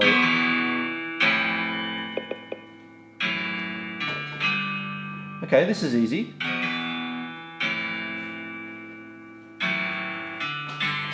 This is not hard.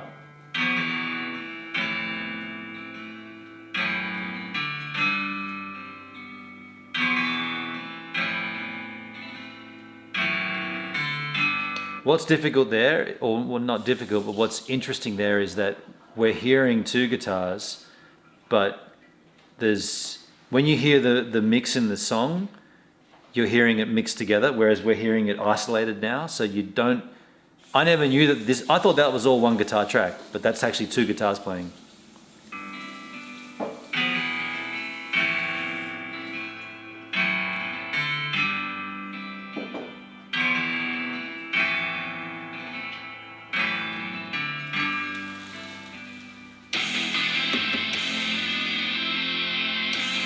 So now what's happened, I don't know, you probably can't see that, right? It's probably too bright. Can I drop the brightness here? I don't know if you can see that at all, but what's happening now is that intro distorted guitar has now been replaced or additional with the distorted, or the acoustic steel guitar is now distorted. So what you got to do, and this is how I do it, you change the instrument to distorted guitar, and now we can see now what so at that beginning, for the first 12 bars, the distorted guitar isn't even playing, right? And so we can put the cursor back up here. This is the intro again, and then the distorted guitar will kick in here.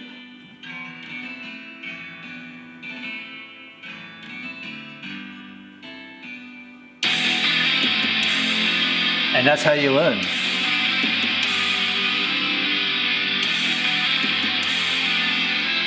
At that point, you'd also want to see what the bass is doing. So you choose the bass, and the bass starts on low E.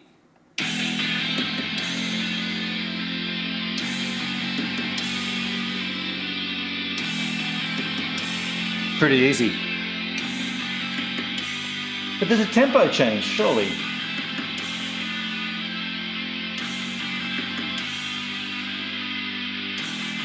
The tempo change, surely.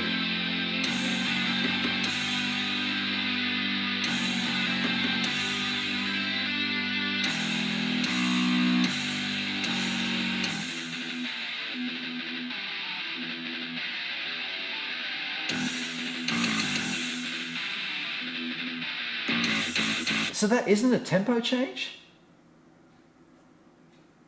It's the tempo change happened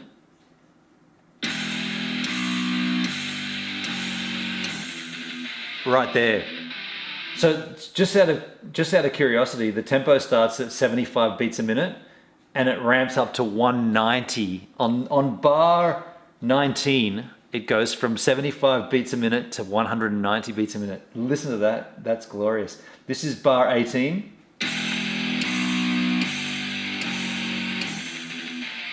Kick it into gear.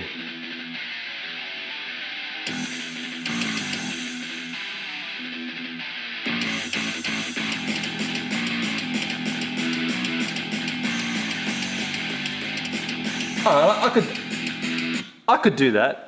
Who asked for the battery? I could do that. I could do that, I reckon. I mean, just looking at, oh, hang on, let me go back to the guitar again. Distorted guitar.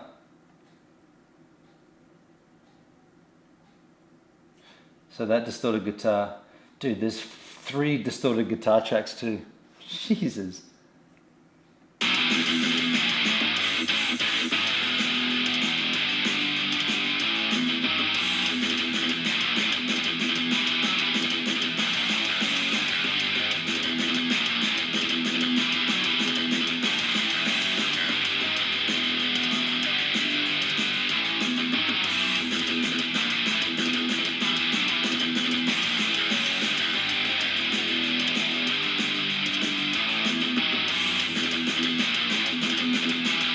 Yeah, I could do that.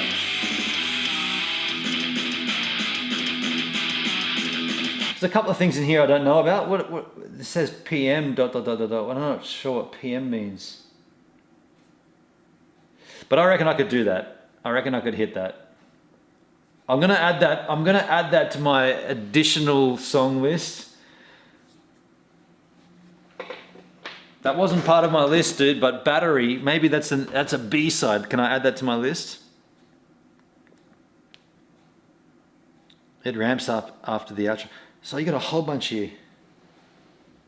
Oh, we've already done those. Sultans to Swing, okay. I'm gonna add that to my list.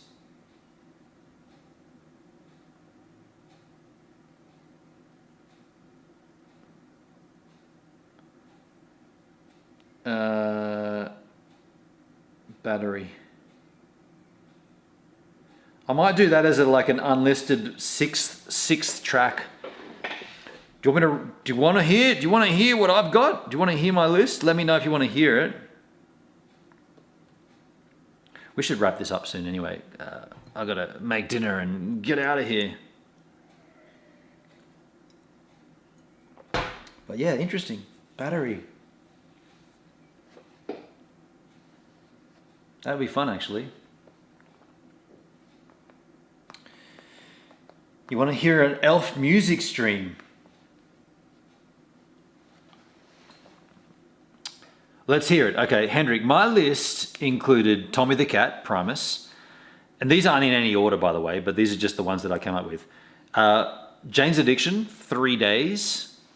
Always thought not that bit. There's a part in 3 Days which is just all kinds of wrong, all kinds of mentality. That song is like so many different parts to it, and I just thought that would be so tricky to learn. So 3 Days by Jane's Addiction. Bohemian Rhapsody by Queen. That would be pretty tricky to do. I'm first of all, I'm going to do everything, right? I'm going to do drums, bass, guitar, and vocals. So Bohemian Rhapsody, I'm no Freddie Mercury, right? That's going to be fun to try. Carousel by Mr. Bungle. Now I feel like that song of Mr. Bungle would be possibly the only... It seems like it's got a pretty easy, kind of ska guitar bit. It doesn't seem that tricky. It's of the Mr. Bungle songs on that self-titled debut album. It seems like that one might be the easiest one for a nobody to try. So Carousel, and then this one here, the last one, maybe not. I don't know. Not so tricky, but just something that might be hard for me because of the piano part. Riders on the Storm by The Doors. And I figured maybe that piano part in the middle could be a guitar part for me. I don't know. Just figured it would be tricky to do. But the start would be pretty simple. But as soon as that piano solo, like the 7-minute piano bit comes in, or whatever it is, 4 minutes of the whole song, 7 minutes, must be 4 minutes of the piano bit, right? That bit would be like, shit, dude. Okay, what are you going to do here? And that's why I thought that would be a good one to try, because it would be so difficult to sort of. I'd want to do justice to it. So there's my 5. Tommy the Cat, 3 Days, Bohemian Rhapsody, Carousel, and Riders on the Storm. But I would add Battery to the end there somehow and just do it unlisted, because you've got me thinking, what's better than 5 songs? 6 songs.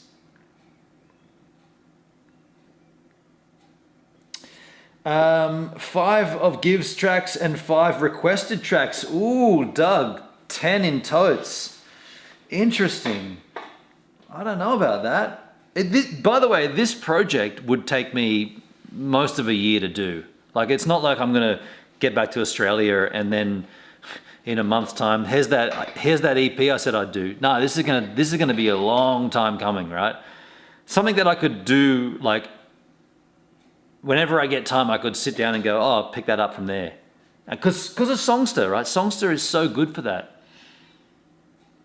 3 Days is a great song. So that song, the part in that song that would fuck me up is the part where there's lots of tom, all that stuff in the middle, where it's like, true hunting's over, now the land and da we own da the lates we follow. Oh, all of us are with wings. All that bit, that stuff would be like, just I whenever I listen to that song, I hear that part and I'm like, it just seems like a mess of music. I don't really get how it all fits together, and so I want to try it to learn it and to realize it. Good choices. Danny has covered Bohemian. Yeah, I've seen Danny do Bohemian Rhapsody. To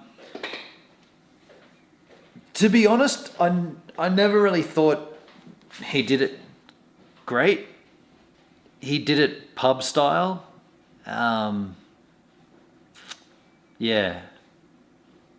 I don't want to talk too much more about Danny, but a lot of work involved in this project. And the thing is, Doug, that with that project, it would also take away from me. Like, I want to record my own music as well. Like, I've got all these ideas of songs for myself. A lot of them have come from being here. I've been doing stuff. There's a ukulele right there I've been sort of messing around with and just doing the shit. And I want to get home and just, I need to have my gear, right, so I can just go to town with it. But then I was just thinking today, it would be good to, like, because of Songster, it's possible to do something difficult, like real difficult. Yeah. Anyway, that's where my head is. That's where my head is at this moment. And it might not even happen, but I did add that. I added Battery to my list. There's my list. Hard songs. I've got it there. Hard songs. Tommy the Cat. Tommy the Cat's going to be so difficult, man. The bass playing in that song. Any bass playing in any Primus song is going to be tricky, but yeah, I'm going to suffer. I'm going to regret I even suggested that one. I'm sure of it. But folks, we're going to get out of here now. We're going to wrap this up. Appreciate you all being here. Like I said earlier, and like I've said plenty of times, most of these New Zealand streams are outdoors. We're trying to do all the area around here and showcase Queenstown and what this place has. But on a day like today, when it's just been shithouse weather, there's no point. I mean, last time we went up, did the Music Man airport stream, we got rained out. And how? Like, the weather came in and it was stormy and windy and cold, and it was like frozen rain. Like, that's how cold it was. So today there's no chance we could have been outside. So I'm indoors and we did a little home stream. Like I said, this is going to be good to look back on when we're not here and we can see this, you know. I remember in New Zealand, and we'll be able to look back at this and see the clips and stuff. So this is pretty cozy. Had a strange whiskey. I wouldn't recommend it. If you can find this in your local liquor store, good luck. It's a product of New Zealand. It's $29.99 for a litre of god-awful whiskey. That's my recommendation. You got to mix it with Old Pop and Cock. Enjoy when you do. And I want to also thank the viewers that have been here. We've had a strange number here on the stream. For a moment there, or for quite a moment, we were there with just 2 viewers, me on this, and then me on the laptop. And then we changed them with a few crew came in. It's good to see some old crew, Son of James, Elfsar coming back. So you guys are always welcome, obviously. Times are changing on DLive though. I don't know. I wish I could give you good information and good news about this and that, but there isn't any, and I don't know any. Just continue existing as you are, and continue streaming. Do whatever's right for you guys. Thank you, Shyla and Hendrik and everybody, MD Wit, everybody who donated to the stream. Much appreciation. I know I've been missing a lot in action. I know I haven't been here the whole time, and it's not what I wanted, but just the way it's fallen here in New Zealand. So I appreciate you coming in when I am here. And that said, the next stream I do will be a 12-hour stream. I'm going to stream from work. I'm going to stream my entire day on the mountain in the bus. It could be interesting in terms of batteries and stuff. Batteries! I'm gonna have to get my batteries. But my plan is to do that. That's gonna come up next week. I've got my Vodafone and my 2 degrees service rolling over, so I'll have fresh amounts of data, and we should be able to kick out an entire 12-hour stream. I want to stream my whole day. This is what I do in my job. From when I pick up the bus, drive up the mountain, driving on the mountain all day, and in ideal world, it'll be snowing as well, but we'll see, That's my plan. Let's get out of here now, though. I'll say ta-ta and see you all on the next stream ski. Now, where is my, here it is. I guess I'm gonna wait for latency here. Oh, wait a sec. I gotta refresh my trouser here. Always refresh your trousers. Let me just kill this chisel and trouser my refresh. And take care, bro. Good to see you. Thank you, Son of James. Cheers, man. Thank you, Elsa. I'm gonna just allow myself a little bit of latency here, because you know how it is, 9-second delay latency.